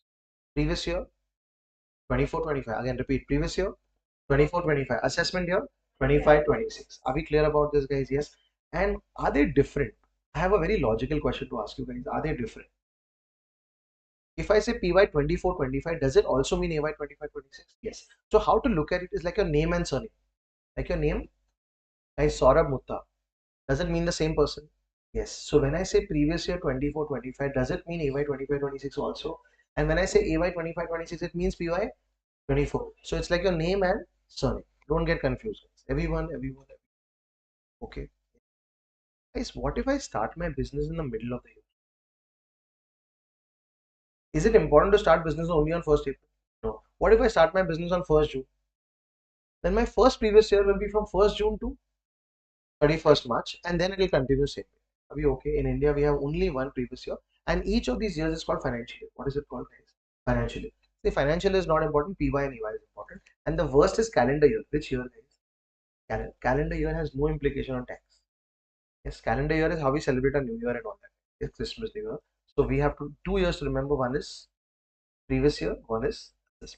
Everyone. I'm just teaching you the basic because the chapter's name is only called basic. Everyone. Alright. Next. Guys, if I say I have a beneficial interest in an entity, repeat with me. I have which kind of interest? Beneficial interest in an entity. That means what? Everyone. Beneficial interest basically means I hold 10%. How much percent? If it's a company, then 10% of the shares. If it's a partnership firm, then 10% of its profits. Excellent, guys. So everyone, what is BI? Beneficial. I want more repetition. What is BI, guys? Beneficial. And what is the percentage of beneficial interest, guys? 10%. Everyone okay? And if I say I have substantial interest, guys, what is this? Substantial interest is how much percent, guys? 20% or everyone. So if someone tells you tomorrow that this person has beneficial interest, what percentage? 10% more. Substantial interest, 20%. Are we okay? All right. Now, something that is new. Guys, what is AY? Assessment year. Guys, AY basically means you file your return, and assess basically means they will check you. They will check. Guys, there are different types of assessments. Everyone on the screen only. Guys, what are they? Different types of assessments. Guys, let's talk about someone who does not know tax at all, guys. When does the year end? 31st. After 31st March, guys, you will collect all your details and you'll file your return by which date? John. By which date, guys? John. And once you press submit, guys, who does it return go to? Authorities, and they do something called assessment. Repeat, they do something called assessment. Guys, the first assessment is called self-assessment. Everyone. What is it called? Guys, self means who's assessing it? You yourself. You have sat with your CA, assessed it. That's called which assessment, guys? Self-assessment. Everyone okay? Then once it goes to the government, guys, if it's very clear, example, you have a salary, basic tax, etc., then the government does something called summary assessment. What is it called, guys? Summary assessment. Summary assessment means they don't go into too much of detail. They have a software, it runs it, and it's all good. So first assessment, self. Then it goes to the government, then summary. If they feel your assessment is something that is wrong, then they go into something called scrutiny. What is this called, right? Scrutiny assessment. That's where the assessee gets a notice that listen, we want to see you in more detail. And this is where CAs make money, guys, because scrutiny assessment means we have to represent them. Are we okay? So third assessment is which one? Scrutiny. And sometimes if we don't give them details, guys, they do something called best judgment assessment. Can we repeat, guys? Best judgment assessment. And lastly, after a few years, but not many years, after a few years, if the government feels something has gotten missed, then they also can do something called reassess. What is this called? Guys, reassessment is like an ICI paper. You got your marks, you feel something is wrong, can you reassess it? Yes, same. Can we tell me, guys, assessment happens in which year? Assessment year. And what are the different types of assessment? More participation, guys. First, self-assessment. Then, summary assessment. That is basic. Then, scrutiny assessment. If you don't give information, best judgment assessment. And can they reassess you also, guys? Yes. They can't reassess you after 20 years, guys. But there is a certain timeline of 4 years, 6 years, which you will see in assessment procedures, how they are assessed. Are we okay with this, guys? Yes. All right. And anything else that I want to teach you in basic concepts right now, besides these people, etc.? Yes. All right. Let's now, yes. We all think we have time limit, but reassessment, the time limit is longer because after a few years also they can wake up and they can say, listen, we missed it, we want to check you out. But all assessments have time limits because otherwise it will be an unending, sword on our neck that anytime they can check. That's how it is. Like guys, when we get our results, is there a time period where when we can apply for reassessment? Yes. So same way here also, there's a certain time period for which reassessment can happen. All right. Now something very interesting, guys, on the screen. Some of it you know, some of it is completely new to you guys. So let's talk about how you and me are taxed. That means our total income. On which income, guys? Total income. So we are talking about something called rates of payroll. Guys, in Dubai, personally, what is the rate of tax? Zero. Everyone, what is the rate of tax, guys? Zero. So in India, guys, we don't have zero rate of tax. We have different rates of tax, and ironically, we have different rates of tax for different people. Example, you and me, guys, are we taxed similarly? Yes. What about HUF? Different. What about company? Different. So there are different rates of tax, guys. So we have to understand rates of tax really, really well because very often used in the exam. And rates of tax, which income do we look at, guys? Total income. Everyone, which income, guys? Total income. You may call it taxable income, but actually it is what, guys? Total income. Can we repeat? So what are we looking at, guys? Rates of tax, and rates of tax depend on which income? Total income. Are rates of tax different for different persons? Yes. And hence the first person whom we're looking out for is whom, guys? This will go faster because you know a little bit of this already. So let's talk a little bit of this. If you don't know, it will be a if you know, it will be a refresh. If you don't know, don't worry, I'll take it from scratch. Guys, as an individual, all of you guys here are in your 20s. Yes. So a person who is below 60 years, guys, below how many years? 60 years, he is taxed differently or she is taxed. A person who's how many years old? 60 years, but below how many years, guys? 80 years, they're called senior citizen. What are they called, guys? Senior. And a person who is 80 years or more, guys, is called super senior citizen. He's taxed different. Are we okay with this, guys? Everyone, can you tell me and participate? If you don't know, I'll help you. But if you know, you can participate, guys. The first up to 0 to 2.5 lakh rupees. How much tax would you pay? Zero. This is also called the basic exemption limit. Next, guys, if you earn more than how much? 2.5, but how much, guys? 5 lakh. Guys, are you progressing? Everyone, are you progressing? Who wants to progress with you? Government. Guys, here the tax rate becomes how much percent, guys? 5%. Everyone okay? So now I'm just asking you a question. What if my income is 4 lakh? Will it be 5% of 4 lakh? No, it doesn't work like this, guys. It works in slabs. Yes, so first 2.5 lakh zero, from 2.5 lakh to 4, at what rate? 5%. Next, guys, if you earn more than how many lakh? To how many lakh? 10 lakh, then you will pay tax at what percent? 20. And this I'm not understanding. How did 5 become 20? Guys, it's very easy to say, but in reality, guys, 5 to 20 is how many percent? How many times? 4 times. It's a big jump. And if you earn more than how many lakh, guys? 10 lakh, then you will pay tax at what rate, guys? 30. Guys, this is the optional tax scheme. Which scheme? Guys, Zomato, and now we also have Swiggy. How do you order? Guys, you first check Zomato, then you check Swiggy, and then you make Maggie at home. Yes, basic idea is same way. Now we have a two options, guys, and that's why this is so important now from an exam perspective. As an individual, you have two options. Everyone on the screen. One is called optional, guys. What is it called? Optional. And how do you remember it, guys? Optional is the old scheme. Everyone. O for optional. O for, guys. Everyone. O for optional. O for old. This is the old scheme which we will focus on first, and then we will do the new scheme. Guys, they don't call it new anymore. They call it what, guys? The default. If you don't use these words in the exam, you're not exam ready. So O for optional, O for old, more participation, and default is the which one, guys? New scheme. Are we okay, guys? Which one do I have to choose? Whichever is cheaper. Whichever is cheaper. First, we'll do the old one. We'll confront the old, then we'll look at the new one as well. So, right now, looking at the old one, guys, if you're 60 years or more, then what is your basic exemption? So, up to 3 lakh, what is the percent? 3 lakh to 5 lakh, what is the percent? 5. Same 5 lakh to 10 lakh, what is the percent? 20. And more than 10 lakh is how much percent, guys? 30. Is it similar? What is the only one difference? Basic exemption. Good, guys. This is something you know, so I'm going a little faster. If you want, I can go slow as well. And if you're 80 years and more and you're still earning income, then up to how many lakh, guys? Don't pay any tax. Your basic exemption limit is 5 lakh. And 5 to 10, 20%. And more than 10 is how much, guys? Same, 30%. And this is called basic tax. What is this called? Everyone, what is this called, guys? Basic tax. And last, if you are a non, who are you? Let's talk a little bit with an example, guys. My sister is abroad. She stays in Australia since I think 5 years now, and she's a non-resident. What is she? Non-resident. How does she become non-resident? Doesn't matter, but she's a non-resident. Guys, can she have incomes in India? I want more answers, guys. Can she have income in India? Can she have an FD in the bank? On that, she earns what, guys? India. So government says, listen, non-residents, you can also be taxed in India. And on your total income, if your total income is up to how many lakh, we'll tax you at what rate? 5%. 2.5 to 5. Sorry, 0. Then this is 5. I'm sorry. This is 0 to 2.5, 2.5 to 5. 5 to 10. What is the rate? 20. And more than 10 lakh, what is the rate, guys? 30. That means, guys, they are taxed in the same manner as you and me. Is this right?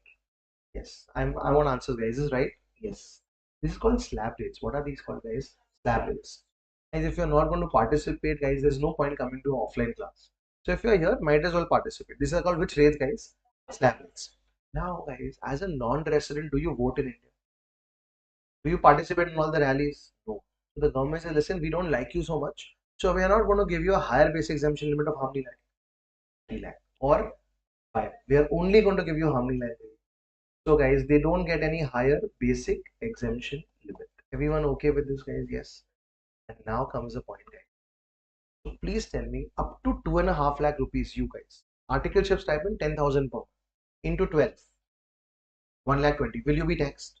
No, because you are within the basic exemption. But guys, even up to 5 lakh rupees, even up to, you're not taxed because the government has said this, guys. Everyone watch. And then we'll see the difference. The government says anyone whose total income is up to 5 lakh. Total income up to how many lakh, guys? I want more participation. Total income up to. They say, listen, calculate the tax. Calculate the, but don't pay it. We'll give you a discount. Discount is called what, guys? Rebate. And that rebate is under a section called 87A. And it is only up to how many lakh, guys? 5 lakh.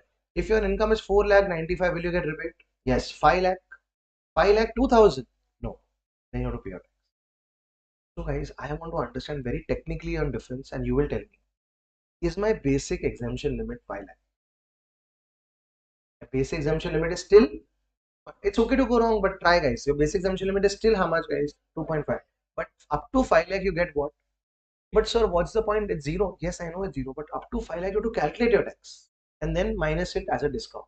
And discount is only up to 12,000.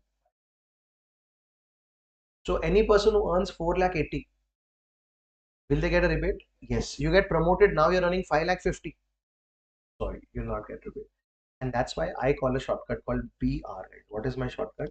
BR. A shortcut is a memory technique. What is BR? B for basic tax. Repeat, B for, and R for rebate. They both are checked together. As rebate is not checked after surcharge, cess, etc. So where is rebate checked? BR. Everyone repeat, BR. Basic tax? No. Lot more participation. What is BR? Basic tax and rebate. They have to be checked together. Are we okay? Now guys, so this is for people who are earning and this is their basic tax. But the government said, listen, yeah, I got your basic tax, but I want a little bit more. How do I call it more? Because they've already collected what? Tax. So then they could not call it tax again. They call it what, guys? Surcharge. Guys, it's also a tax, but it's a tax on tax. Now, what is the surcharge? For people who again know, great. For those who don't know, I'll tell you guys. Surcharge is only tax on such lucky people who earn a lot of income in India. It's a rich person's problem. Which person's problem, guys? Rich. The government says if your total income, repeat with me, guys, if your total income is more than 50 lakh, not your net worth, not your house value. If your income that you're earning 1 year is more than how many lakh, guys? 50 lakh, or double it, 1 crore, or double it, 2 crore, double it, add some more, 5 crore. That's how you remember, guys. What are the limits? First, more than, what if you're exactly at 50? No, sir. More than 50, double it. More than one, double it. More than two, double it, and add some more than five. Then the government says, listen, you've been lucky this year. You have to contribute a little bit more, and we'll call it what, guys? The surcharge rates, guys, are here 10%, 15%, 25, and this is very illegal, guys, 37%. And these four surcharge rates, example, guys, my total income is 52 lakh. Will there be surcharge?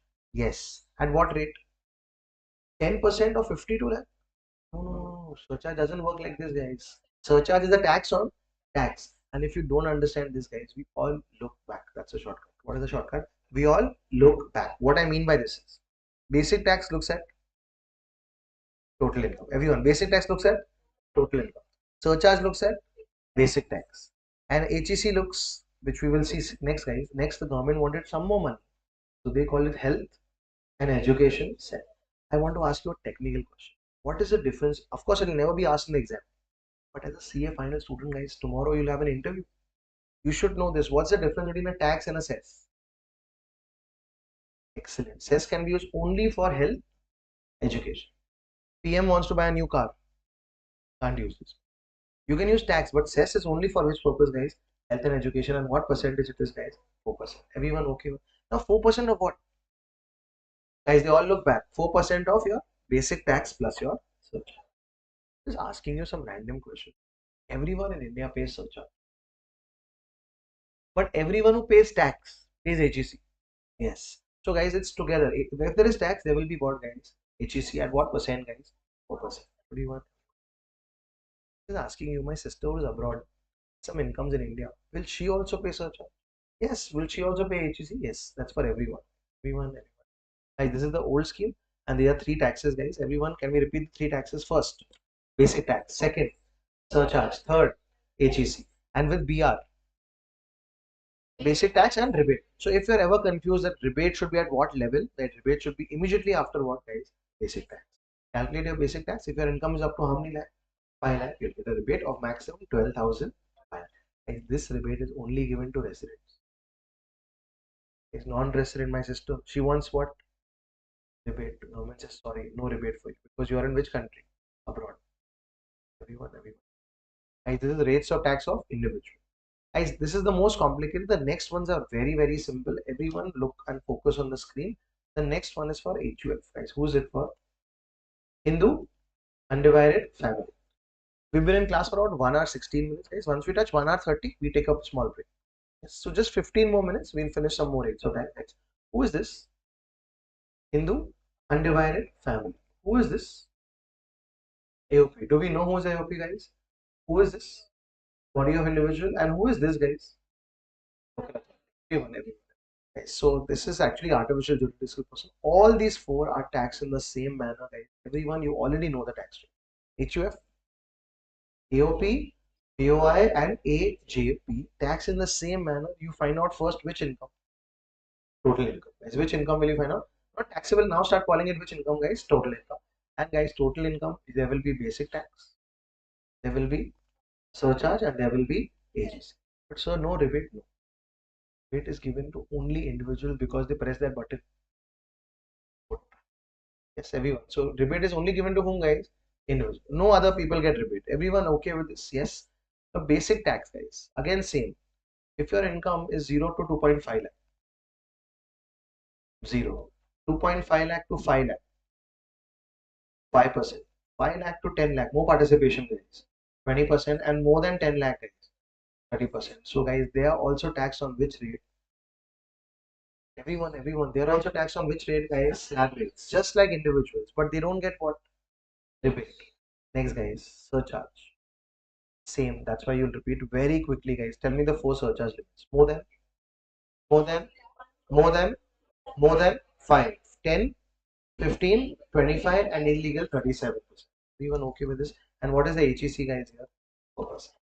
So can I say it is same? No, I'll write similar, guys. What is it? Similar. Not the same because you don't get rebate. And guys, do we have a higher base exemption limit here? 3 lakh per. That is only for individuals. All benefits are given to individuals. Guess why? That's why most benefits are given in India to individuals only. Everyone. All right. Now, This is for HUF. Third, you tell me guys, which firm? Partnership firm. What else?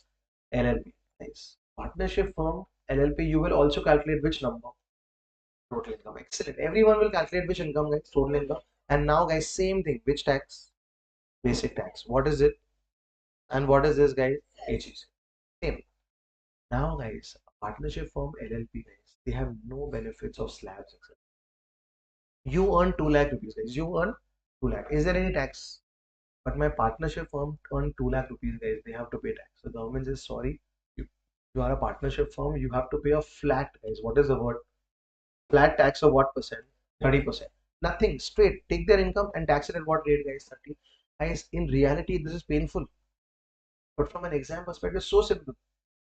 And that's why, guys, calculation or tax at CA final is easier than CA inter. At CA inter, which person used to come? Individual, all slabs and all that. At CA final, partnership. Straight what percent? 30%. Simpler. Nothing. That doesn't matter. If you have 2 rupees income, 2 lakh or 2 crore also, straight how much percent? 30%. That's called which tax? Basic tax, flat tax. Next, guys, as an individual, how many surcharge limits we have? Nothing like your guys. Very, very simple. As a partnership firm, Yeshas Academy, are your total income more than 1 crore? More than how much, guys? Then please pay surcharge of, well, nothing, 10, 15, nothing like that. Simple. And guys, our best friend is HEC. The constant in our life, guys. What is percent, guys? 4%. Everyone. Alright. So this is partnership firm and LLP, how they are taxed. Not how we get the money, not that. This is how partnership. Yes. So can we recap what all rates of tax we learned, guys? We learned rates of tax of individual. Then we learned rates of tax for HUF, AOP, BOI, AJP.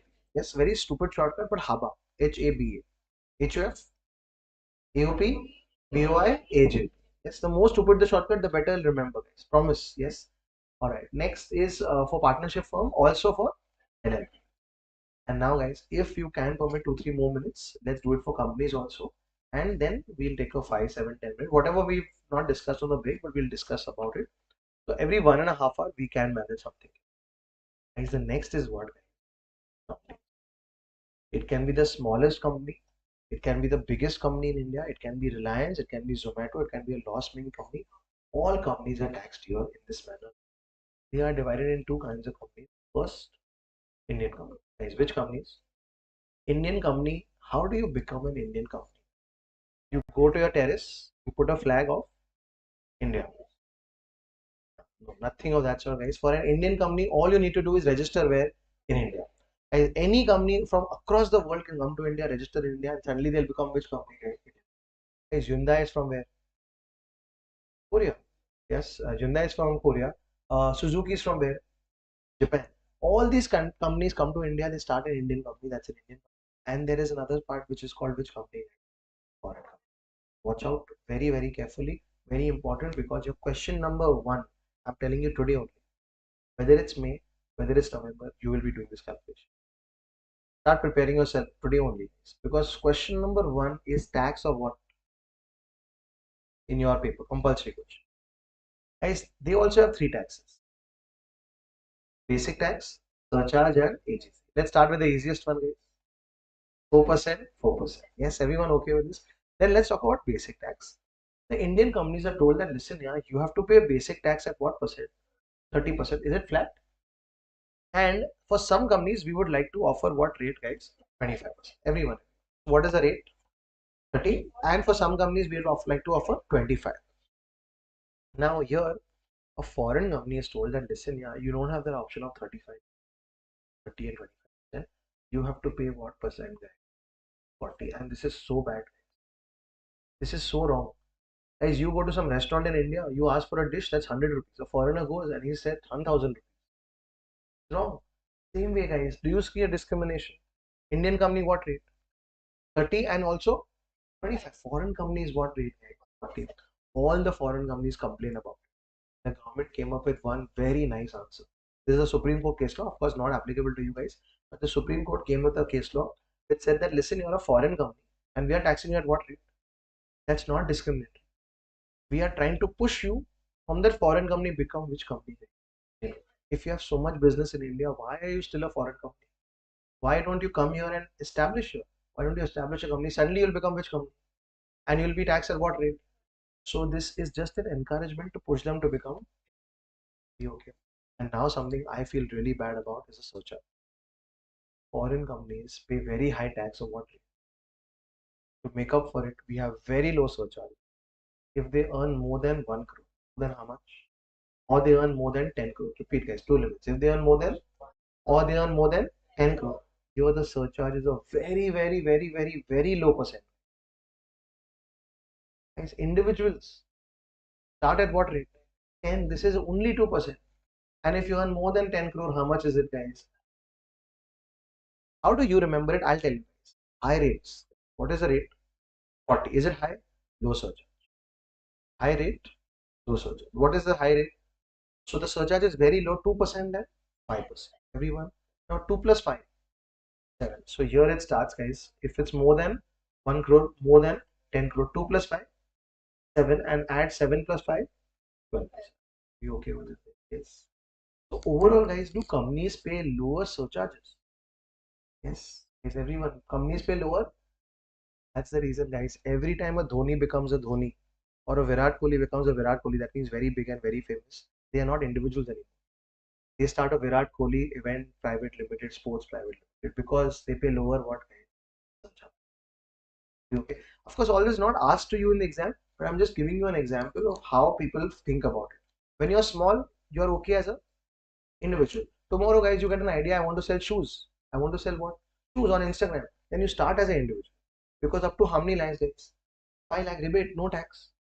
But then if you start going to earn 5 crore, 500 crores, then better set up a company.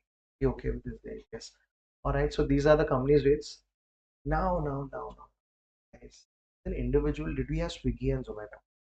That means, guys, how many options do we have? Two. Guys, how many options do we have? Two. Same way, even companies are now given an option.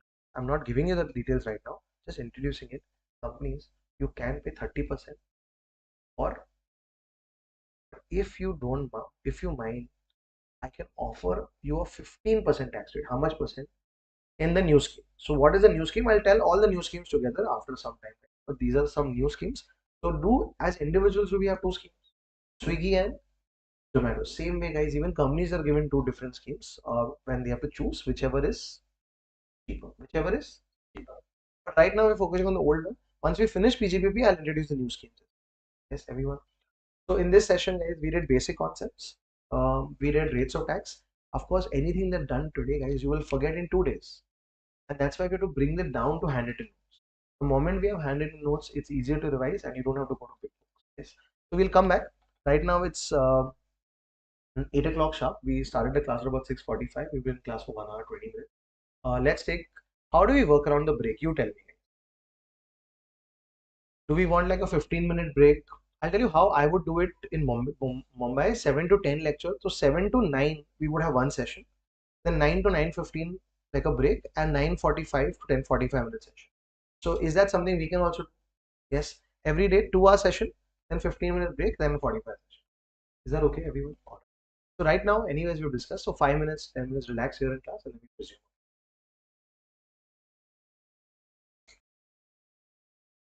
So till people come back, let's talk about articleship. So articleship, was it a pleasant experience? Yes, good. So they have not done too much work there. People whose pleasant experience are two things. One is the manager is good, and they've not done too much of work. Yes. Uh, but if yeah, of course, a good manager, good boss is a good thing. And small firms, large firms, big firms, what is it? Mid-size. Okay, mid-size are good places to be. Mid-size teach you a lot of practical aspects. Anyone in the big four? Big fours. Okay. Big fours, we learn big clients, but we don't see the practical aspects, how to save tax, evade tax, all that doesn't happen. I'm very by the book we go. But yes, we get exposure to big clients. But just one thing, at CA final level, people have this myth that if I am a big four article, I'll get into a big four easily, which is true. And people have another myth that no, that's not a myth, that's true. People have a myth that if I'm not a big four article, to get into the big four is very difficult. Not at all. See, big four to survive is so difficult. Every year there are people who come from Bangladesh to India. Same way, every year there are people who leave from big four outside of big four. They don't want to be there because I've been one of them. Yes, it's too crazy sometimes, and people leave. And when so many people leave, they have to get so many people new. And I was on PwC article, and I got through exams, and I joined PwC again. But with me, around me, all people were from mid-sized firms, some from outside Bombay also, and they were working. So it's only a myth.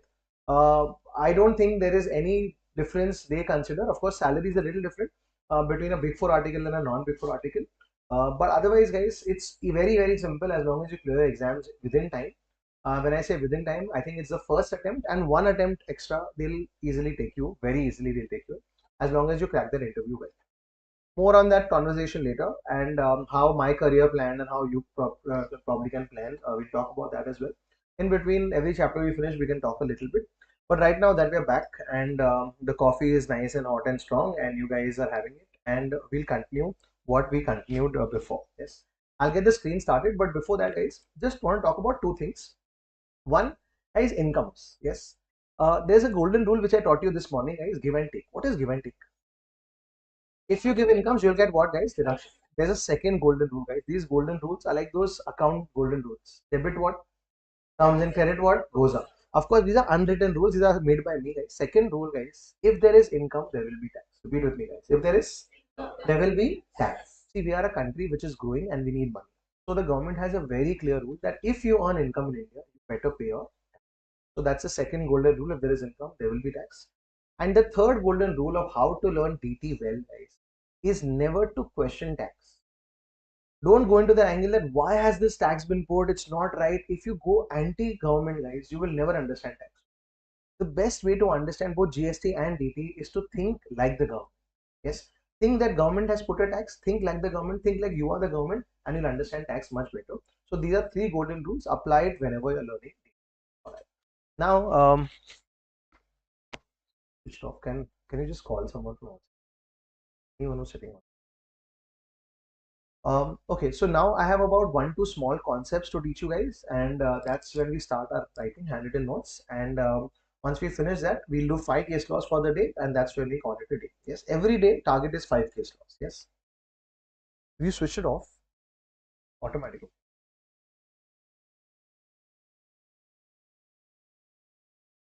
Just teach someone, guys. Just learn how it started. Here.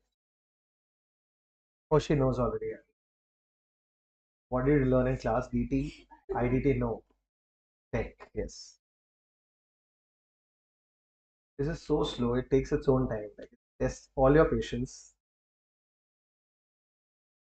Do we have a book, handwritten notebook to write notes, guys? And also, guys, do we get ID cards in class? Do you have ID cards? No, that's not important. Have a calculator. Yes, that's your ID card. Yeah. Make sure you have a calculator every day you come to class. You pack everything. You pack a calculator first. Not this chapter, but ahead, guys, we will be needing our calculators very often.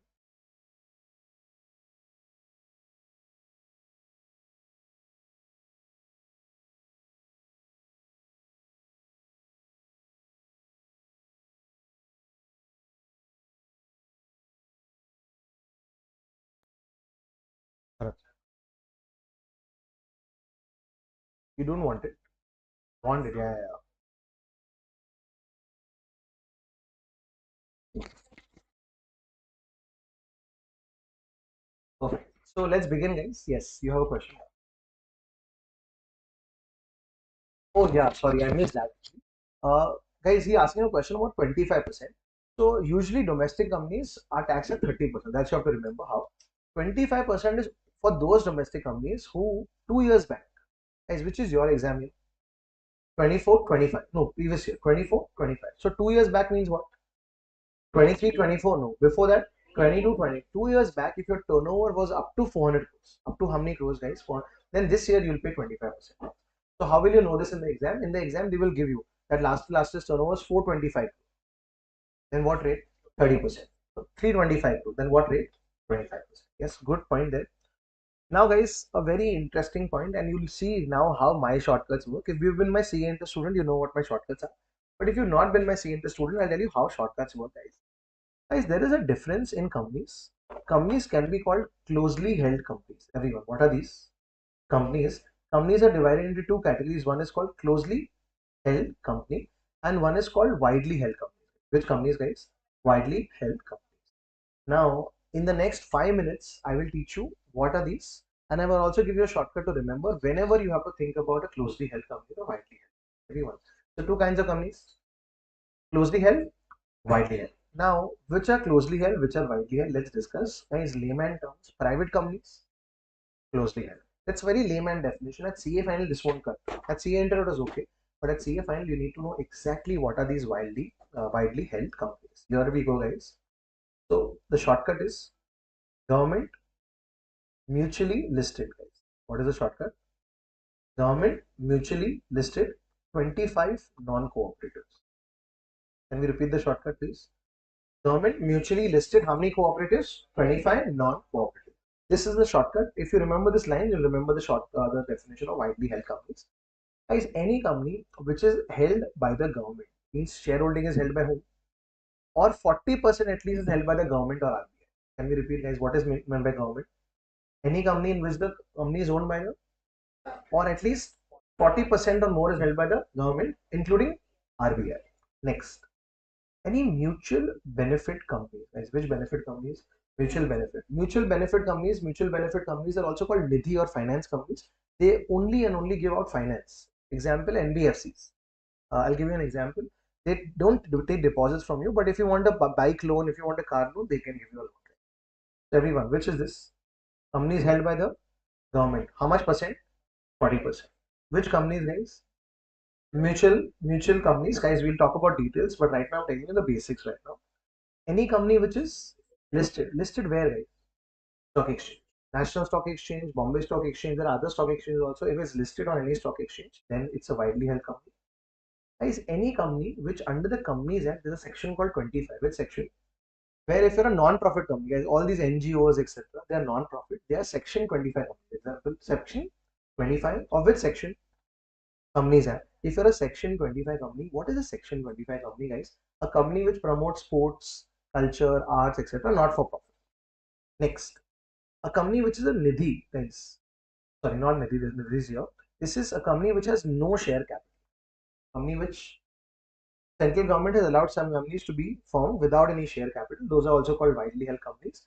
And a company where the ownership is held by cooperative society. And these companies are called widely held companies. Anything outside of that? Closely. Everyone, okay.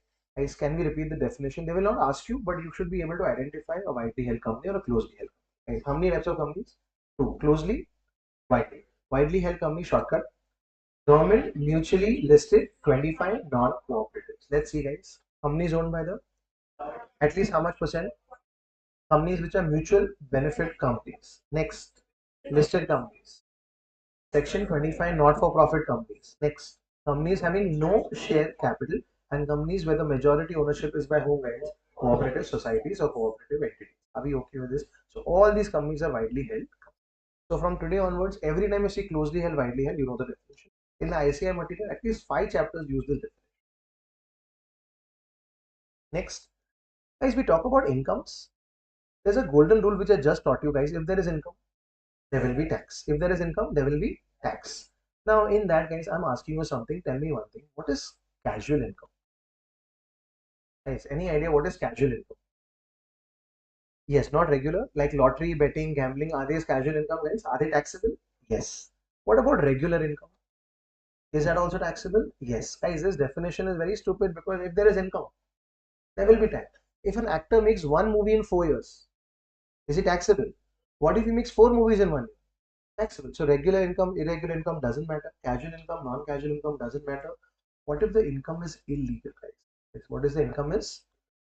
That means, guys, you're selling drugs in India and you get caught. Of course, you'll be put to jail, but your income is still taxable. They say go to jail, pay from there, but pay your taxes. Guys, legality has nothing to do with tax. If there is income, there will be what, guys? Tax. But very, very important concept, guys. Application of income. What is this called? Application of income, and there is something called diversion. Guys, very important concept. Let's understand what is application, what is diversion with an example. Guys, I have a salary of 1 lakh rupees per month. What is my salary? 1 lakh rupees a month. I get that salary and I use it to feed stray dogs or to feed poor people. Food, free food for poor people. Guys, is that 1 lakh taxable? The government says that is application. What is that? What you do with your money is your problem. We'll not tax it. So application is always taxable, guys. Repeat, application is always taxable. That's why I have a shortcut called AT. What is the shortcut? AT. How you apply your money doesn't matter, guys. Will that be income tax? Everyone. Guys, 1 minute. Your profit or your salary is 2 lakh rupees a month. You take that profit and donate it to an NGO. Will it be taxable? Yes. Guys, I'm not talking about the donation part. I'm talking about the receipt part. Is it taxable? Yes. Because that's called what, guys? Application. Guys, more repetition. What is that called? Application. On the other hand, what is diversion? I'll give you an example of what is diversion. There are three partners in a firm, ABC. How many partners in a firm? Partner C is no more, and he's put a condition that after I'm no more, my profit should go to my wife. My profit should go to my wife. Is that a condition? Now, guys, he's no more, so the profit will go of the partnership firm to whom? Wife. This is called diversion. What is this called, guys? Diversion basically does not come to you only before that only it goes away. So you will not be taxed on that. Are we okay with this, guys? So everyone, can we repeat what is A for?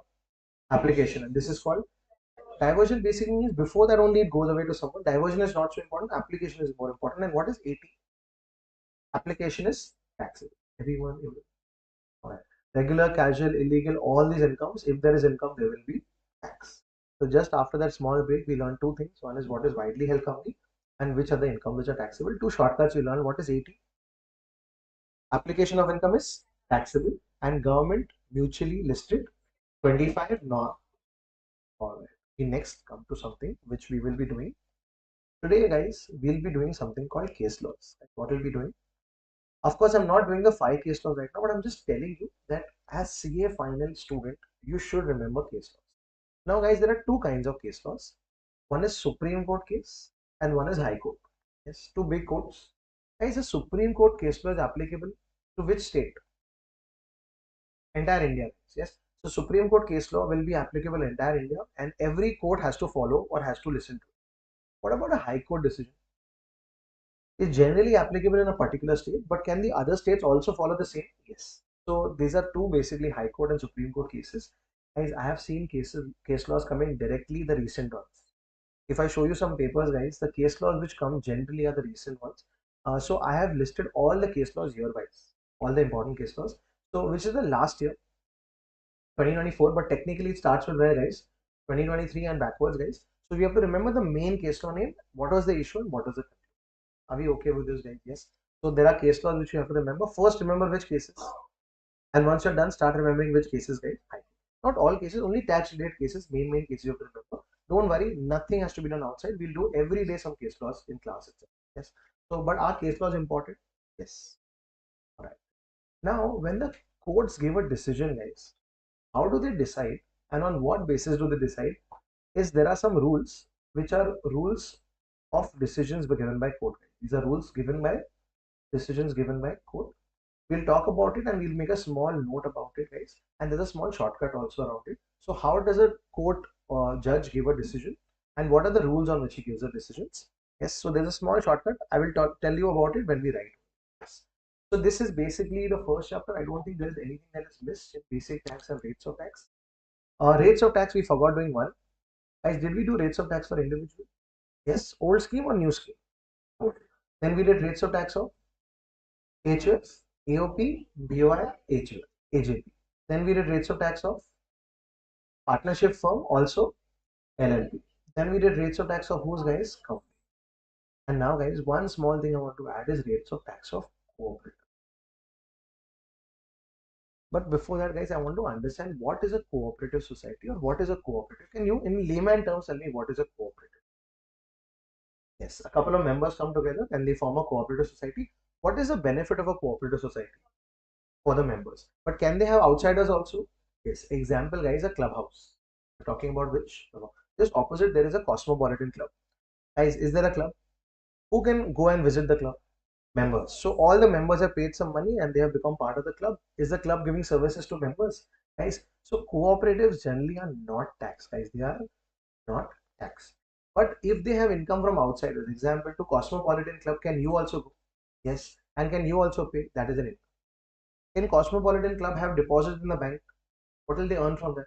Interest. So some incomes of cooperatives are taxed, some are not taxed, guys. But if they are taxed, guys, you have to find out which income for them.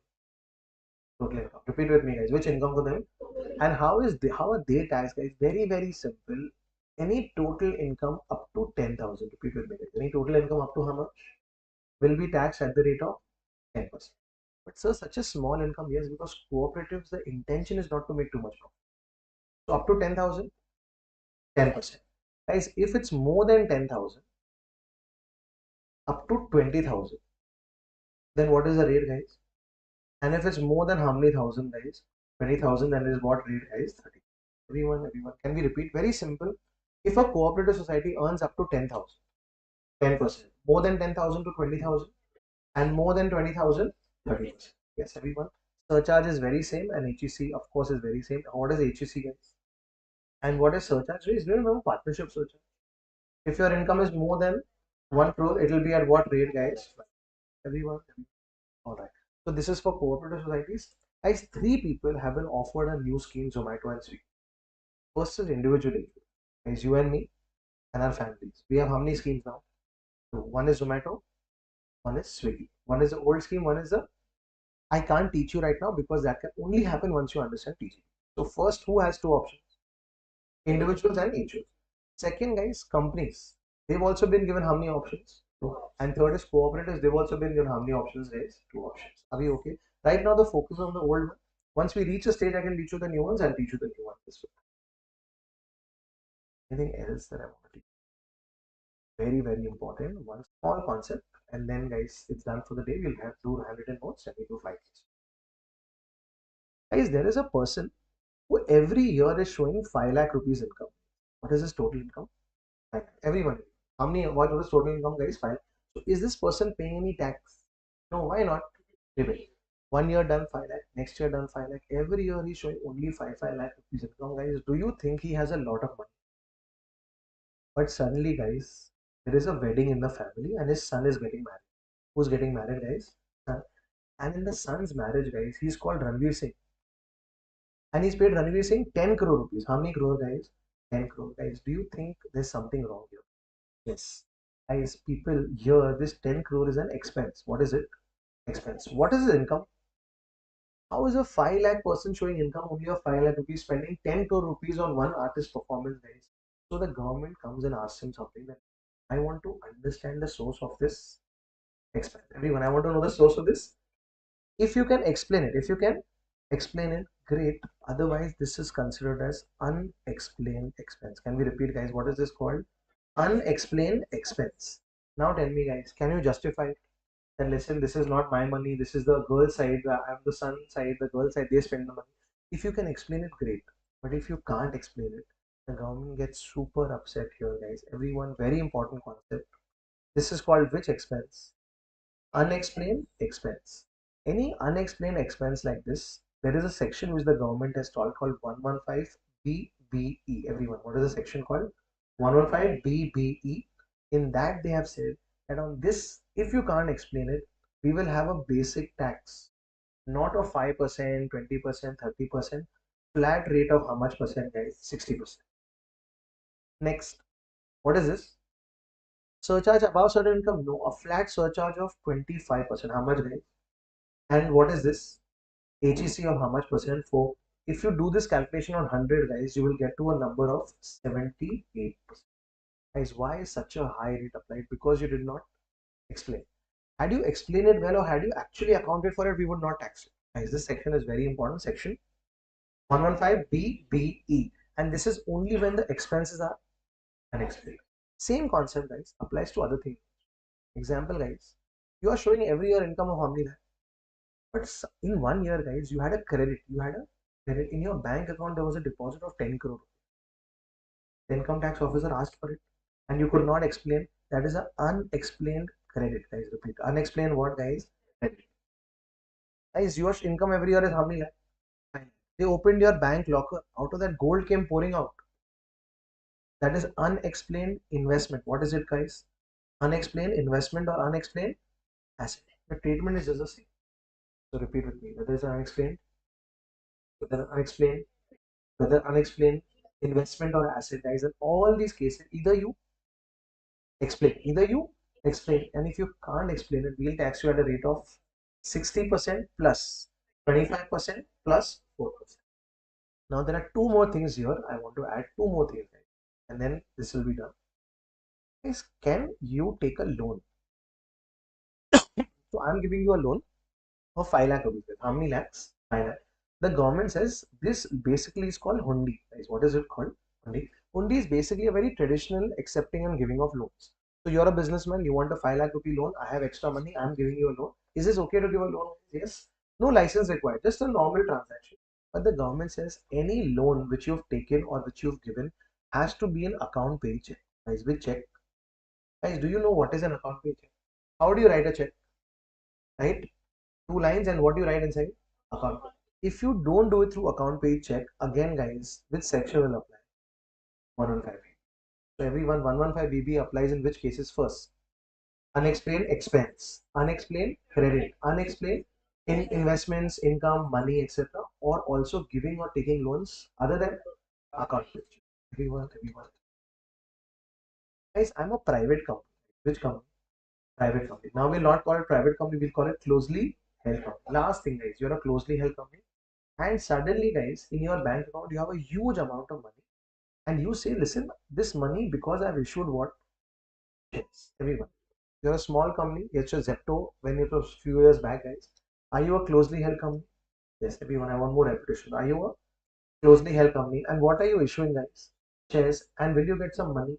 If you get a huge premium, the government wants to know who's giving such a huge premium. Unfortunately, guys, this is too early, but I have to explain this concept because of 105BB. The government says, listen, yeah, are you a closely held company? What did you issue? Shares. And what did you get? Premium. A 10 rupee share, you got 9,000 rupees for it. Please explain who is giving you such a huge premium. If you can explain, no problem. But if you can't explain, then what tax will apply, guys? 60. And this applies only to which companies, guys? Closely held companies. Everyone. So 115BB is done. Because of that, I had to explain this concept also, guys. Everyone, can we recap? Section 115BBE. What is the tax rate here? 60. And surcharge? 25. And HEC 4.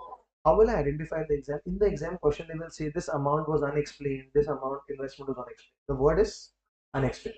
If there is any unexplained expense or an unexplained or investment asset or loan taken other than account pay check, only loans, or guys, if there is any share premium which has not been explained, then the rates will apply of 70. Are we okay with this? Yes. All right. So that's about it. Now that we are done with a small chapter where it was basic, nothing very monumental here, but rates of tax are important because you have to calculate it, guys. Now we come to a stage where I'll show you something here, guys. So this is a folder which I'll share with you guys as well, and this is a quick book. Now this basic quick book is a very quick revision book. I don't know if it's numbered yet. There are some updates which are happening, but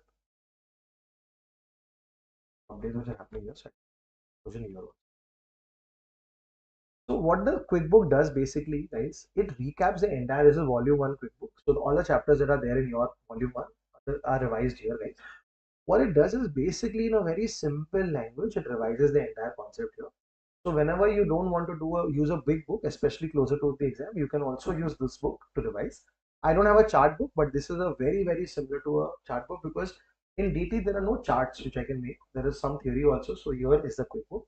I'll just introduce the quick book to you, and I will tell you also, we'll give you a printed copy with volume 2. When the second volume comes out, we'll give you a printed copy of the quick book as well. So just introducing, guys, this is a quick book, volume 1 for CA Final DT, and this applies to May and November 25. This book summarizes the entire ICA material with shortcuts to memorize and revise. Statements and shortcuts in this blue color brackets are only for memory purposes. Top 50 sections of DT are given at the end of the book. Yes, guys, sections. Are they important? Yes, even at inter and so at final, guys. And how do you remember? I will, of course, make you remember many sections. At the end of the book, I've given you top 50 sections which you should remember. And most important case laws are also given at the end of this book. Let's revise this chapter using the quick book here, guys. So see if you understand. What is the difference between what, guys? DT and IDT. Not exam important, but DT is on your income. IDT is on your expense. Example of DT, income tax. Example of IDT, guys, GST. Guys, who levies DT is levied by the Ministry of Finance. There's a Department of revenue, and there is a central board of direct taxes. What is the legal framework, guys? There is the Income Tax Act 1961 and Income Tax Rules 1962. The act is structured into what, guys? There is sections, there is subsection, there is clauses, there is subclause, there is proviso, and there are amendments. The act is modified by the Annual Finance Act, which is also called the budget. And which budget will apply to you guys? Finance Act 2024 applies to May 25 and November 25 exams. Are there something called circulars? Yes, I'll just zoom in, guys. So there are circulars which are issued by CVDT, and there is something called notification. Income tax law consists of the act, rules, notifications, and case laws. Case laws are important for CA final exams and are listed at the end of this. Guys, tell me if you understand this. Income tax is to be paid for different person. Who is this first person? Next, HUF. Next, partnership firm, LLP. Next, Indian company, foreign company. Next, AOP, BOI. Yes, just one minute. Next, local authority and artificial juridical person. Yes.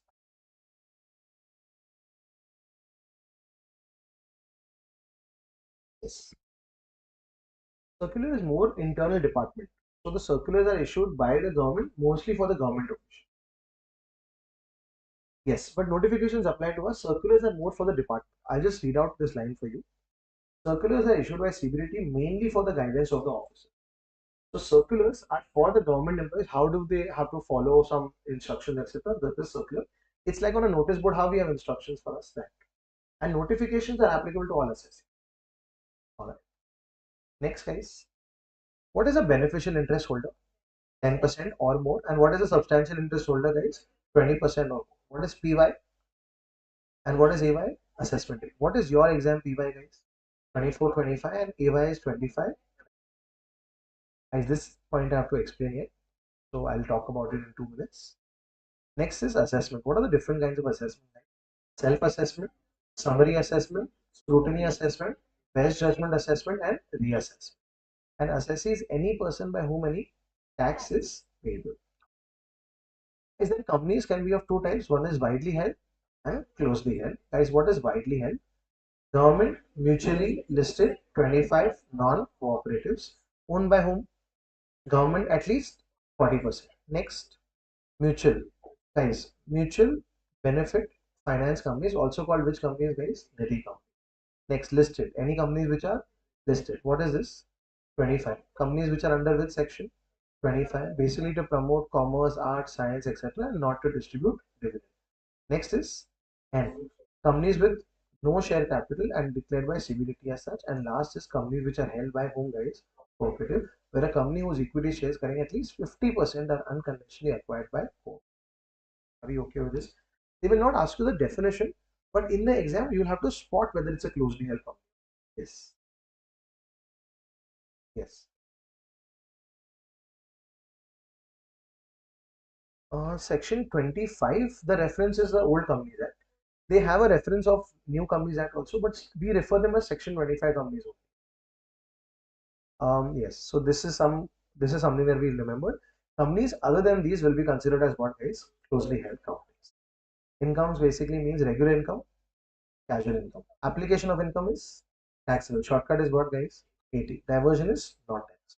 Revenue and capital receipt we'll see ahead. Pin money we'll see ahead. And assessee may choose which method of accounting, guys? Cash, but only in which? EGBP and IFOs. All this will come in respective chapters, so don't worry about it. What are the steps to calculate tax? First, you determine legal status, then you determine residential, then you determine scope of income. How many heads of income there is? 5. Then there is clubbing, then there is set off, then there is GTI, deductions, and total. Next, round off. Again, I have not taught you, I'll teach you again. This is that what are the rules used by the courts. Too early to start for today, so we'll not do 1 to 3 points today. We'll do it later, these rules. And what are the golden rules of direct tax, guys? If there is any income, there will be tax. Think like the government, and there is give and take. Be okay with this, guys? In this, I can teach you round off, very simple, guys, and I can teach you that one more point. This we'll do tomorrow, not today. Yes. Let's talk about round off. Yes. Round off is basically something that we do in real life also. At McDonald's, you go, you buy a burger, and you buy fries, etc. Your bill is 208.52 rupees. Yes. Do you pay that 52? How much do you pay? 208. In a petrol pump, you fill your tank full and the bill is, let's say, some 3,326.25. Do you pay the 25? No. So what do you usually do in life also, guys? Round. And round off, guys, how is it done? I'll teach you right now because it's useful ahead. Guys, round off happens only at two places. Everyone will know. Round off happens only at first. Guys, how many heads of income? Don't round them. Then they go to clubbing. Then they go to GTI. No round off at any place. That means the incomes will continue as they are till they reach a point of what, guys? Total income. Very simple, guys. Round off. Most of you guys know it. If not, learn it from you. The total income is 15,26,662.72. Now it cannot be like this. At total income stage, you need to round off. Guys, what is the first stage? Total income. Everyone, more participation. What is the first stage, guys? Total income. Now, please tell me, guys, what is a decimal? Whatever it is, you have to ignore the decimal. Even if it's 99, you have to ignore it. So, ignore what? Decimal. And if the last digit is 5 or more, repeat, 5 or more, it goes to the next thing. So, 662 will become 660. So, you have to focus only on which digit, guys? Last digit. Everyone okay? Now, changing the number, guys, this is 669.99. Ignore what? Decimal. Next, 669 will become one, guy. 670. Are we okay with this? Yes. Changing the number to 665.72. Ignore 72 and 665 will become what, guys? 67. Like this is called rounding off to the nearest 10. Technically, what is it called, guys? Rounding off to the nearest 10. Everyone participate. Be a full part of the class. Yes. I want the 3 hours of complete attention. Out of the remaining 21 hours of the time is yours, guys. 3 hours are mine. Yes. And round off happens twice. First, total. On total income, what is the first tax you calculate? Basic tax. Don't round it off. Next, don't round it off. Next, HAC. Don't round it off. Then you come to which liability, guys? Total tax liability. Total tax liability. Again, you have to round out the same way, guys. 665 will become 670. 666 will become 670. 661 will become 66. Same way. So please tell me, round off happens in how many places then? Two. First, total income, and second, total tax paid. Guys, round off only at two places. First, total income, and second, total tax payable. Section is what? 288A and 288B. And this is basically the last digit is what? 5 or more. It will be rounded off to the next 10. Sir, how will I remember this in the exam? Guys, just do one favor to yourself. Whenever you write your paper, just check total income. The last digit should be 0. Total income, the last digit should be what, guys? 0. And tax liability, last digit should be what? Everyone okay with this? Yes. So with 662, will you let it remain 662? No, it will make it 660. And that's about it. I don't want to leave the session today without the handwritten notes and the like this. So we'll end this discussion here. There are 2 points which I'll teach you tomorrow. And tomorrow we'll start a new chapter, guys, after this. Yes. Here we go, guys. Take your books out, please. Handwritten notes. If you don't have, borrow a double sheet.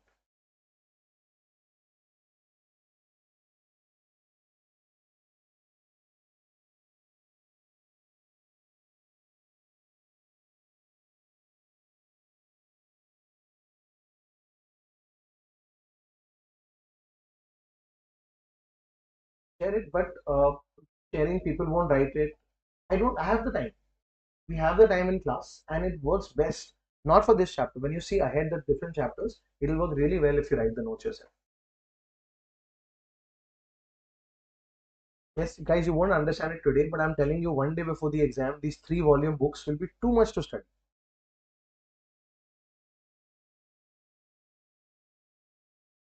This is basic concepts, chapter 1, importance is 1 on 5.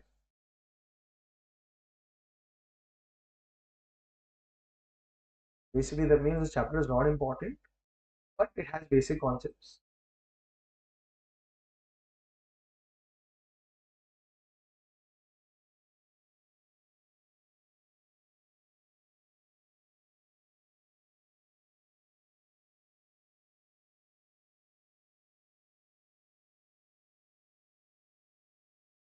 You have to write it exactly like that. Income slash, sorry, dash tax act 1961 in the exam, I'm saying. The income tax rules 1962.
and co-partners.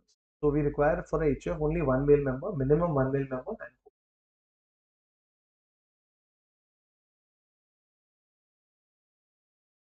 just cancel only. This gives a wrong word. Just requires minimum one male member and co-partner.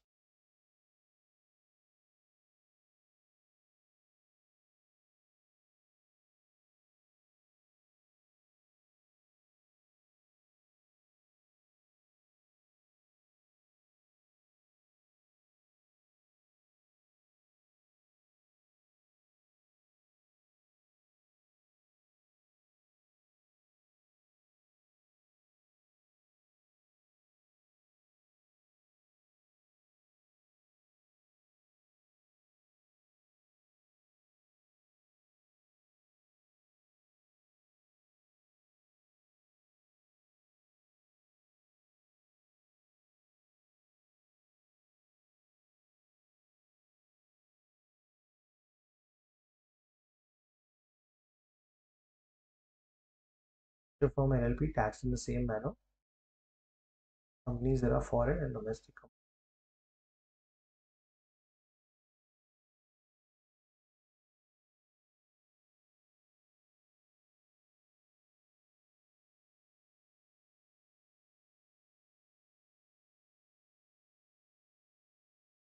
I'm not given the full form of AOP, but AOP is Association of Person, is voluntary and includes all persons.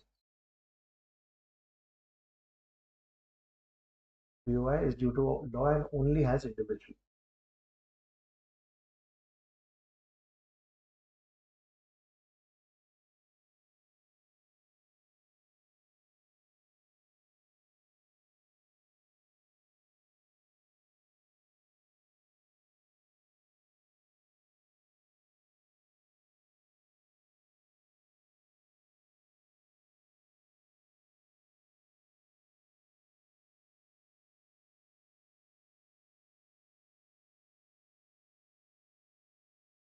Is AJP, artificial juridical persons, example trusts, local authorities, political.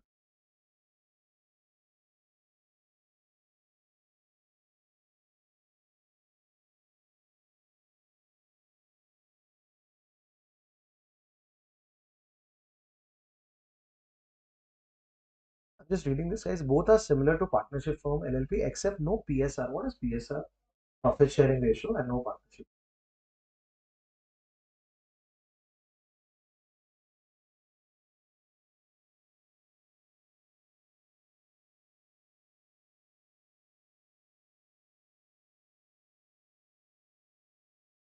Let's see the person who's liable to pay income tax.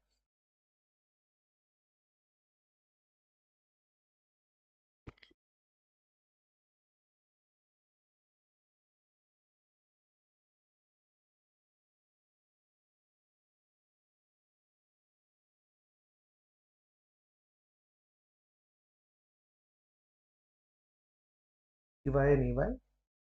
PY will be PY 24-25 and EY will be 25-26. Just for your exam.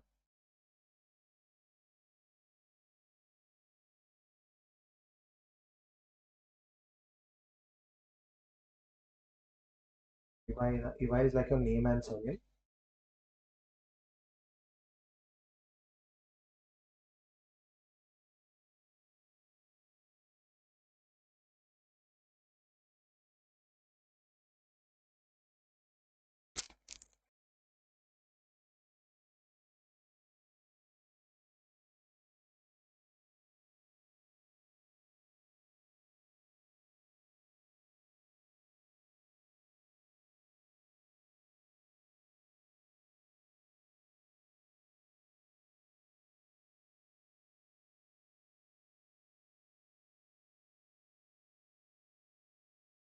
The different assessments that happen: self-assessment, summary, scrutiny, best judgment, and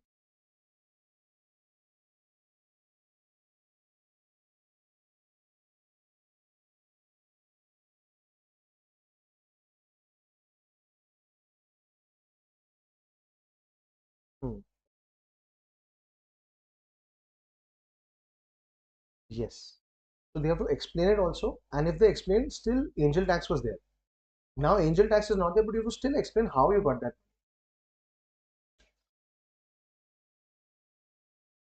Yes, because no, they would pay both then. This is also there and this is under IFOS and additionally 60% because you're not explaining who's giving you the money. So what he's talking about is something called angel tax, which got abolished. When we reach IFOS, I'll tell you what the tax was. But right now, if I am a startup and let's say someone is investing a big amount of money in me, I should know who is that person. I should be able to explain it. If I don't, then 115BB could apply. But this is only for closely held companies.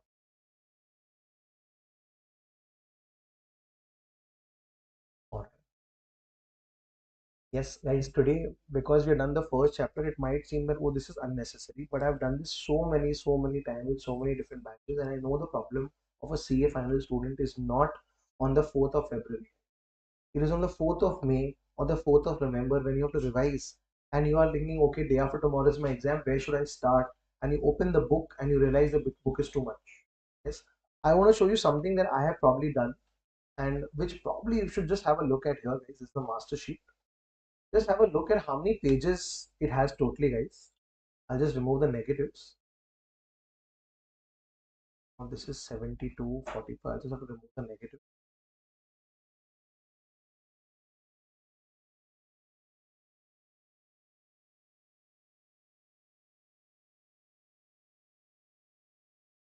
This is not for you, but this is just something that you should know. This is ICI material pages, guys. Check totally how many pages is the ICI material. At the bottom, 2346. Yes. And my job is that very simple task that 2346 pages, you should have a method to the madness. You should be able to revise it one day, 1.5 days. And how can you do that is to handwritten notes and using a quick. Yes. So that's the attempt. I know it feels a little too much when you do it, but it will be very helpful in the longer run. So this is the first page, ending it here. We go to the next page.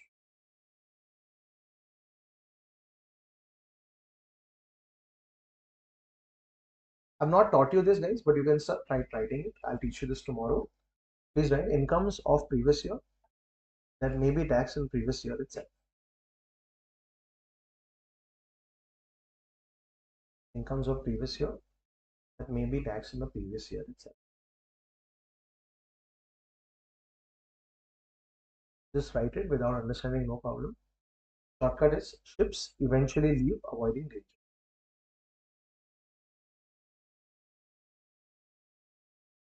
Shortcuts, guys, will help you only till the exam. In the exam, you cannot write any of these shortcuts. Ships eventually leave, avoiding danger.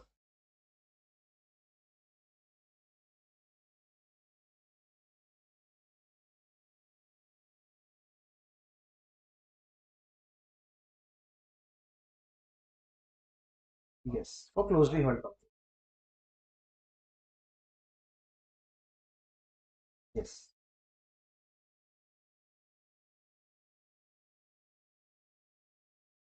So what happens is sometimes you have undisclosed money and you say that this is a share premium that I bought.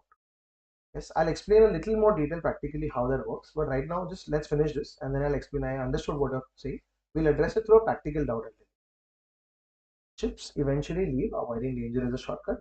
These are 1, 2, 3, 4, 5 incomes that are taxed to the previous year itself. In our engaged in shipping business,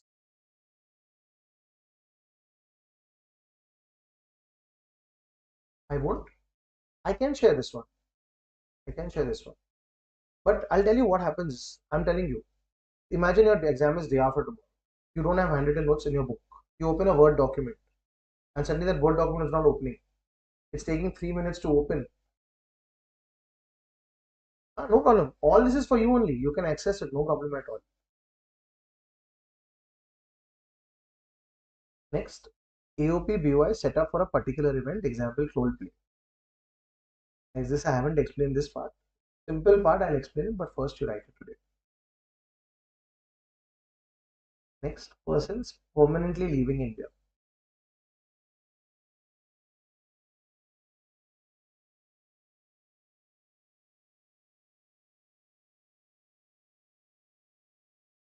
And also treat it like this, guys. In a world where we are only on laptops, etc., eventually we have to put pen and paper together and exam. So let's not leave the hand. Let's write a little bit. That will also practice. Otherwise, the first time you write is in the exam. Persons transferring property to avoid tax. Last, discontinued.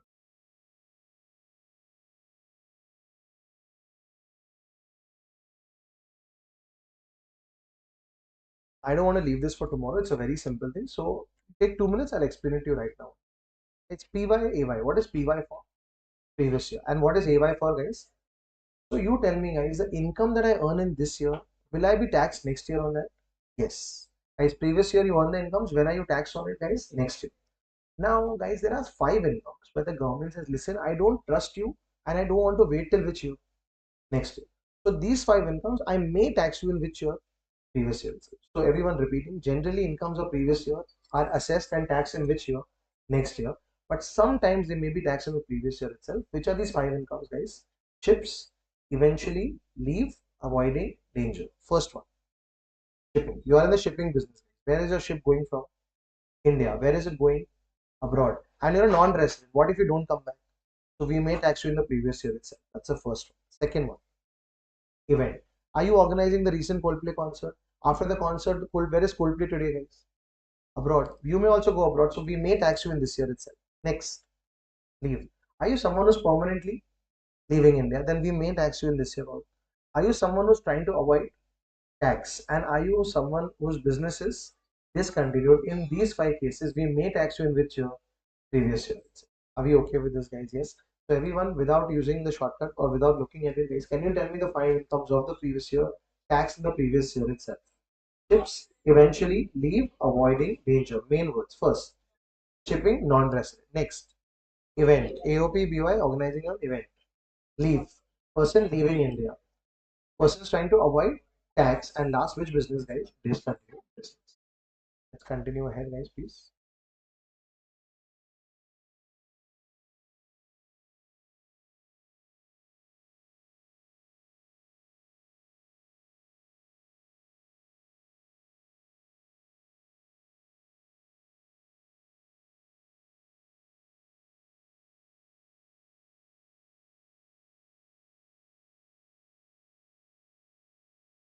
Hello. Yeah, Tejas. Good morning. Okay. What time? I'll be there by about 9:45. No, not possible. तो कर लो ना वही. नहीं नहीं नहीं नहीं. My stuff I'll have to shift. No. Yeah. I told you na 9:45. Difficult. Okay. Okay.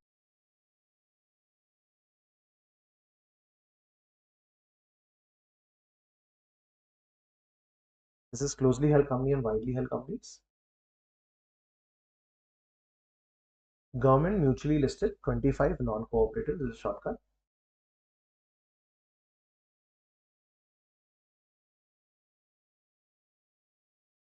And how do you relate the shortcut, guys? If it's government, put government in a box. If it's mutual, put mutual in a box. So you know the shortcut relates to those words.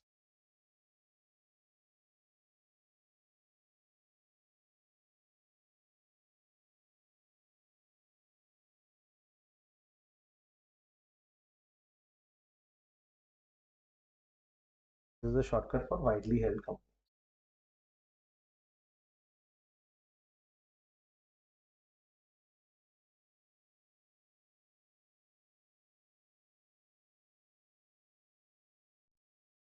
Companies held by government at least 40% or by RBI.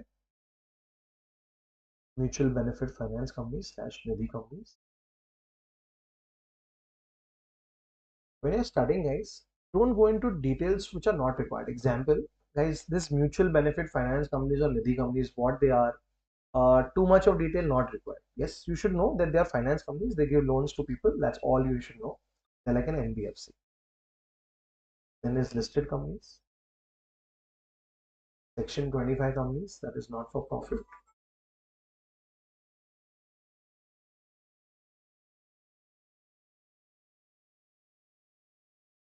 Companies with no share capital.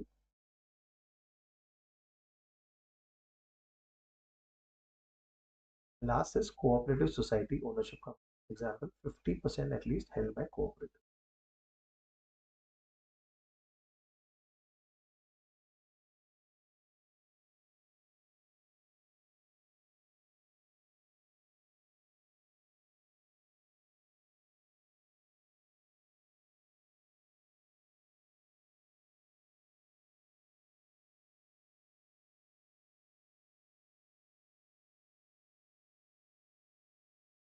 Then there's a small point on incomes, which incomes are taxable, and we have a shortcut. If there is income, there will be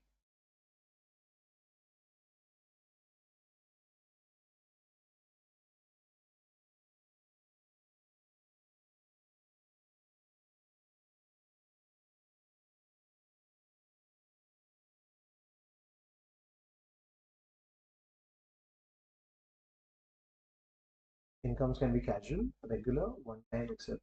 Application of income is taxable, AP, diversion of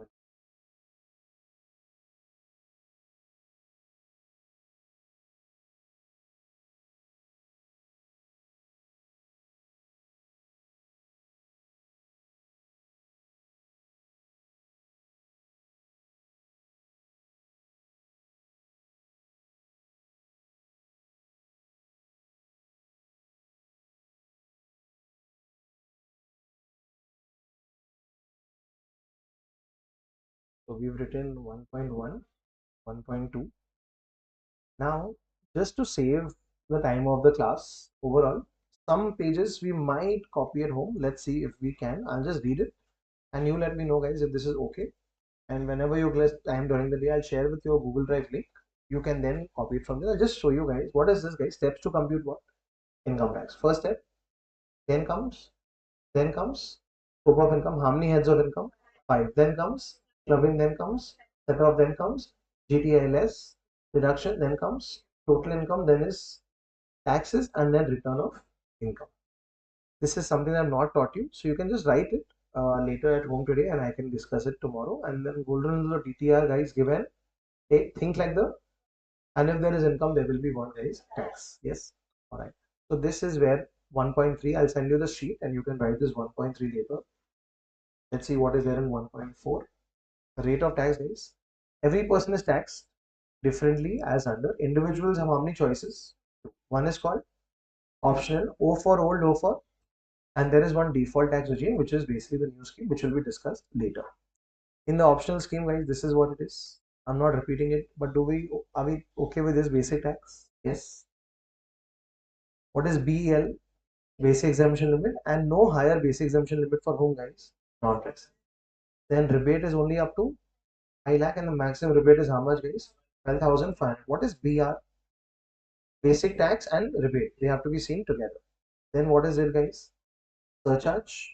These are the four surcharge rates. This you will not understand right now, but anyways, if you come across something, you can write it. It will be explained as and when the chapters move ahead. And last is HEC of how much percent, guys? 4%. So 1.3 and 1.4 are two things that you can write. Or actually, for today, just write 1.3. When you go back home today, just write 1.3, no problem. All right. Now, guys, come case laws. Yes. As a rule, because I'll tell you what happens is if we keep all the case laws for later, it won't happen. Yes. So every day, as a rule, by default rule, anywhere between 3 to 5 case laws we learn. We have shortcuts for remembering these case laws. Tomorrow, when we learn the next 5, we'll revise these 5 and we'll learn the next 5 again. And where do we write these case laws, guys? We have to have one page or one sheet where we write. But of course, we've started writing a chapter. So right at the back of the book, guys, we'll start writing case laws, and every day we'll add about 3-5 case laws there. Yes. The name of the case law, the year is not important. Name of the case law, what was the issue and what was the court say? That is what we need to write. Yes. So go back to your last page of the book, guys. Everyone, go to your last page of the book, and we'll write some 3-4 case laws. You will write as a heading case laws. You will write Supreme Court, that is SC, and High Court. District Court, all those civil, those courts are not required. Only High Court and Supreme Court. And guys, there is a question number 5, everyone, right? Just like I have written, there is a question number 5 where they ask you for case laws, the issue, what was the view, and what was the conclusion. These 3 things you should know for every case law. Yes. Straight away question will be asked. So they have a question number 5, which they ask 3-4 case laws. I can show you also the paper, and they will straight away ask, and they will, you have to quote the case laws and you have to write the details.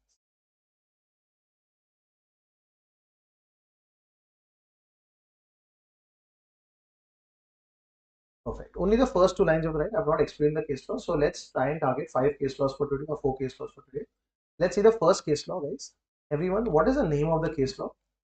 Mahale Anand Filter Systems. Guys, it's a Supreme Court case law. It's a 2023 case law. Very highly probable that this case law will be in the exam directly or indirectly. Before you write, guys, let's discuss. Everyone. Guys, you had a security deposit. What is a security deposit? Guys, ever joined a library? What do you need to give? Deposit. Yes, pledge. Same way in business, guys. Can you give a security deposit somewhere? Yes. So Mahale Anand Systems, guys, they had given a security deposit to someone and they had done some business work with that person. And for some reason, the security deposit got forfeited. Forfeited means cancelled. Yes. Now, is it an expense? Guys, think about it. You are Mahale Anand Systems, guys. Yes. Did you give a deposit to someone? Yes. In as part of your business, you gave a deposit. For some reason, some argument happened, some discussion happened, and that person said, "Listen, I'm not paying the deposit back to you. It's got cancelled." Forfeit means cancel. Now you tell me, guys, is that an expense? Yes.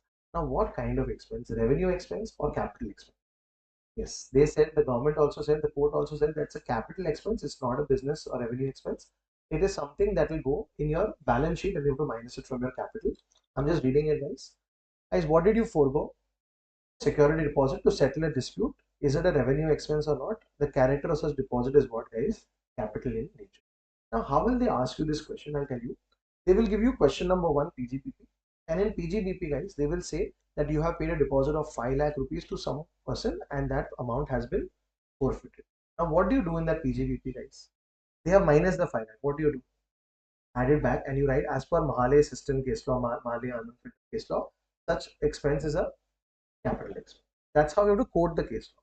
So whenever a circumstance comes which is very similar, you have to quote it and you have to give the right answer. Are we okay with this, guys? Yes.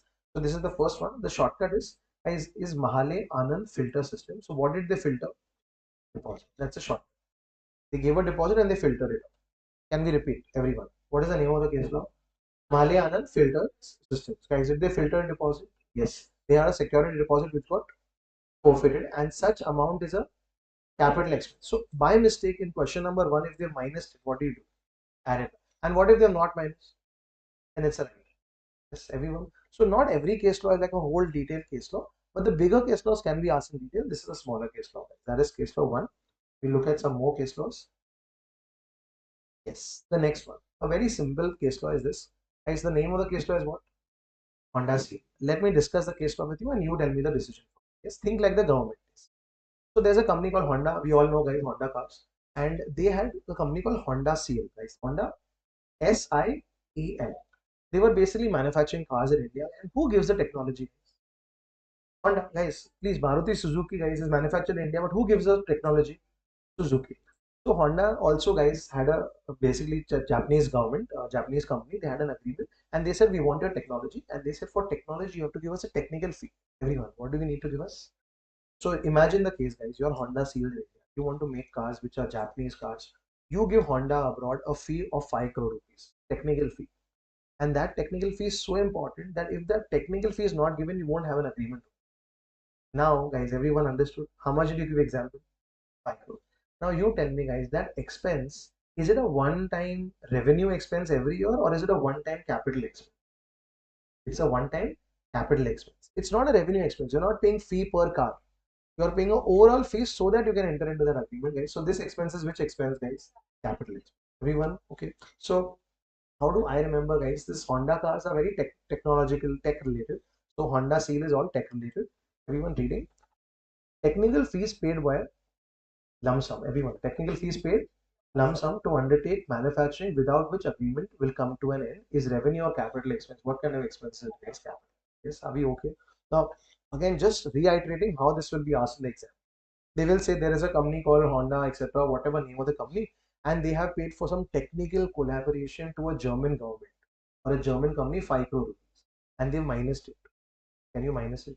What will you do? And you'll quote which case law there, guys? Honda. As per Honda Seal case law, such expense is the nature of capital and hence it cannot be deducted. Yes. So that's the second case law, everyone. So yes. Then it's revenue. The nature of this technical field was that to kickstart the technology only, otherwise you will not get this technology. Hence, yes. So Rashtra Cement. Yes, everyone, let's look at this. What is this one case law, guys? So this is a company which makes what? Cement. They had some agreement with some company to deliver some machine, right? To deliver some machine, and they said if you don't deliver the machine on a particular day, you will have to pay some amount as damages. Everyone, liquidated damages. That's called what damages, guys? Liquidated damages. So I have a plant and I want a machine. If you give me the machine by time, no problem. But if you don't give me some machine on time, I will have some damages. Here we go. Let's read. Amount received due to delay in supply of machine is a capital expense or a revenue expense. That's the question. So that machine, let's say, is for 5 crore rupees. That machine got delayed and that person paid you 10 lakh rupees.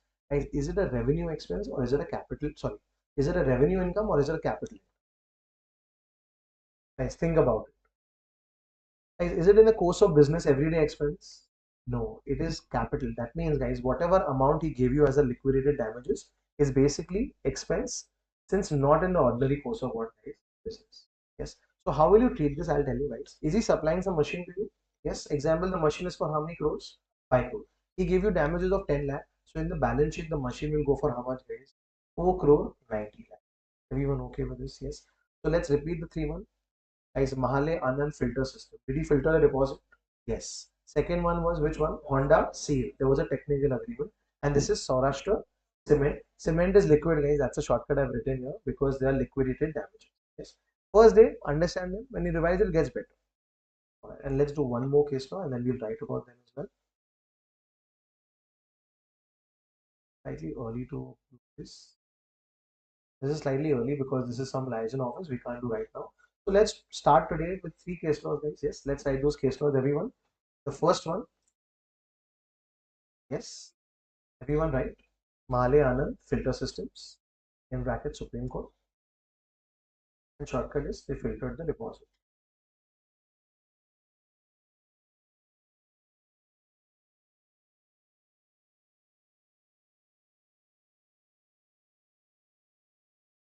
These are basically from a chapter, different chapters like PGBB, etc. But I had to make a start, so we can't wait for chapters to start and then write case. Every day we write 2, 3, 4, 4 whatever we can comfortable with. Mahle Anand Filter System, Supreme Court. What is the issue? There was a foregoing of security deposit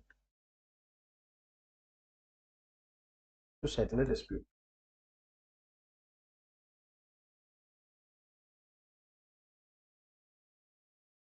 Was it a revenue expense or was it a capital expense?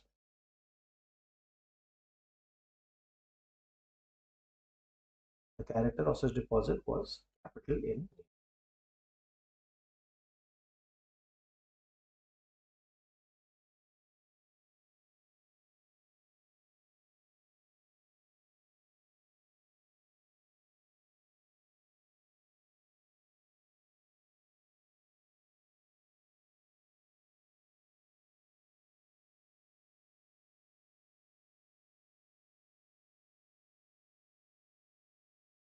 Ideally, guys, any case laws of the 80s and 90s, etc., are not important.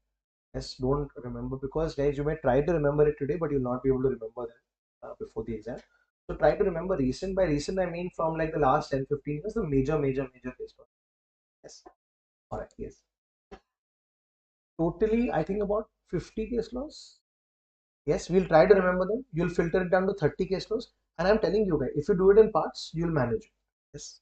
Right. Next, guys, is Honda Seal cars.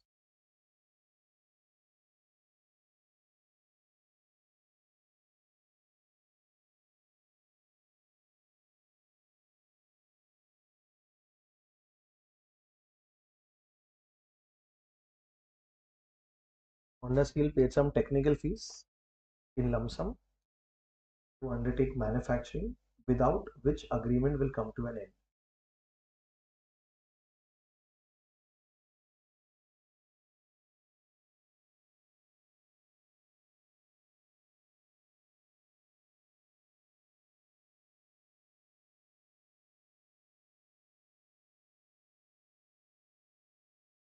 Payment will come to an revenue or capital expense. Both said it's a capital.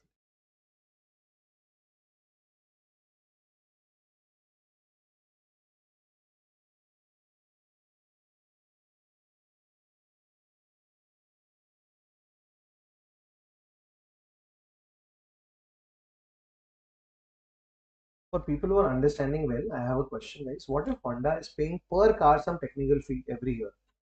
And it's revenue. So this was a major expense. So this was capital nature because it basically was the expense which was paid so that the agreement could happen. That's a capital expense.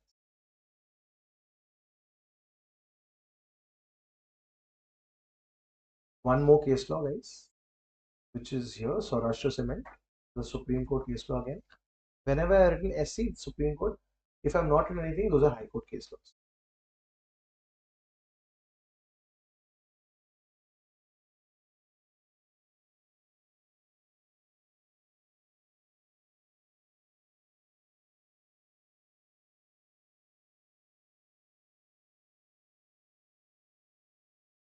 Just change received to paid, guys.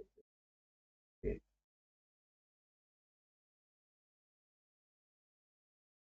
You're not receiving a machine, you were supplying a machine. Amount paid due to delay in supply of machine or revenue or capital expense.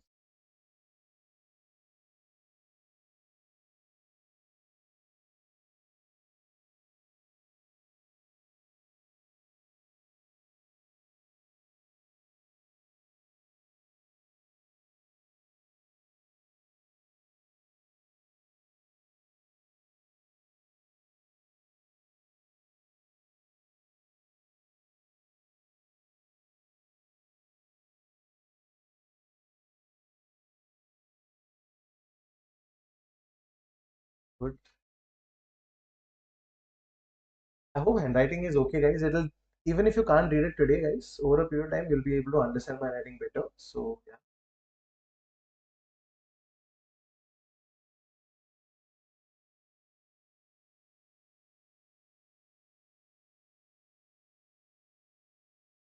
Amount paid to delay, due to delay in supply of machine is a capital or a revenue expense, liquidated damages. It's a capital expense since not in the ordinary course of business. Guys, if there is a change here, paid or received, I need to check this. If there's some change, I'll tell you tomorrow about it. But right now, these are three case laws. Yes. Yeah. Yeah. Yeah. I think it's received. I have to just check once. Yes. So we'll keep your doubt pending, paid or received. I know what you're saying. If it's supplying machine, then it's in the ordinary course of work. So I'll just correct this tomorrow. I'll just check it once. All right. So this is where we are today. I just want to do a 2-3 minute recap, guys, before we move ahead and end the session. Guys, in today's session, we started a very simple chapter called Basic Concepts. The only important things I want to recap. Question for 4 marks. Which are the incomes of the previous year which may be taxed in the previous year itself? Ships eventually leave avoiding danger. That's one thing that you should know really well. Companies are two types, widely held, closely held. Can you explain widely held companies, guys? Government, mutually listed, 25 non-cooperatives. These are widely held companies. Other than these are what, guys? Closely held. There's a section called 115 BBE where they have a very high rate of tax of 60 plus 25 plus 4%, effectively making it 78%. But this is only and only if you don't explain certain expenses or if you don't explain any credits or investment or assets. Also, it can apply if you borrow or lend money on Hindi other than account pay check. And it can also happen if you're a closely held company and you're accepting any share premium and you can't explain the source of that. Guys, I'll tell you this because he asked a question, so I'll end with this small doubt here. Guys, you're a startup and you have a lot of black money. What do you have? A lot of black money. Now, can you put that black money in the bank and say someone paid me a share premium? Guys, which account will it go to? Balance sheet or P&L?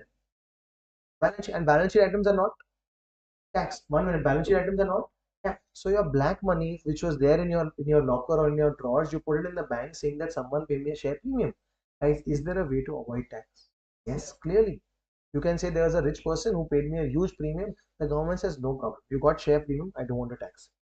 But you have to prove the source. If you cannot explain the source, name it, who is that person, give details of that, then it will be considered as unexplained and we will tax you at what rate? 60 plus 25 plus 4. Yes, this is only for closely held companies because they used to do a lot.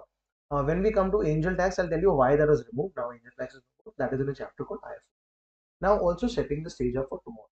Tomorrow when we come in, guys, we are going to start something new. So a new chapter will open up. I'll tell you which chapter will open up. There again, we will look at the chapter. We will again look at notes. This first chapter does not have too many sums, but that chapter will have sums. So we'll solve sums as well, get your calculator as well. And just like today we did 3 case laws, we'll again try and add by 3. You will not even realize by the end of our session that we would have done so many more case laws. And these are really recent case law, like that Mahali Anand filter system is a 2023 case law. So the recent case laws are very important from an exam perspective. Yes. Also, once we finish a few chapters, I'll take you to the paper and I'll show you how the paper is set, what is asked at which level. Like question number 5, how is the case law asked? So we'll see it from an exam perspective also. What do you need to do today, guys? Just copy that one page. Yes, nothing else for today. Come tomorrow morning on time and we'll continue ahead from. Yes, thank you and see you guys. All right, ending the session here.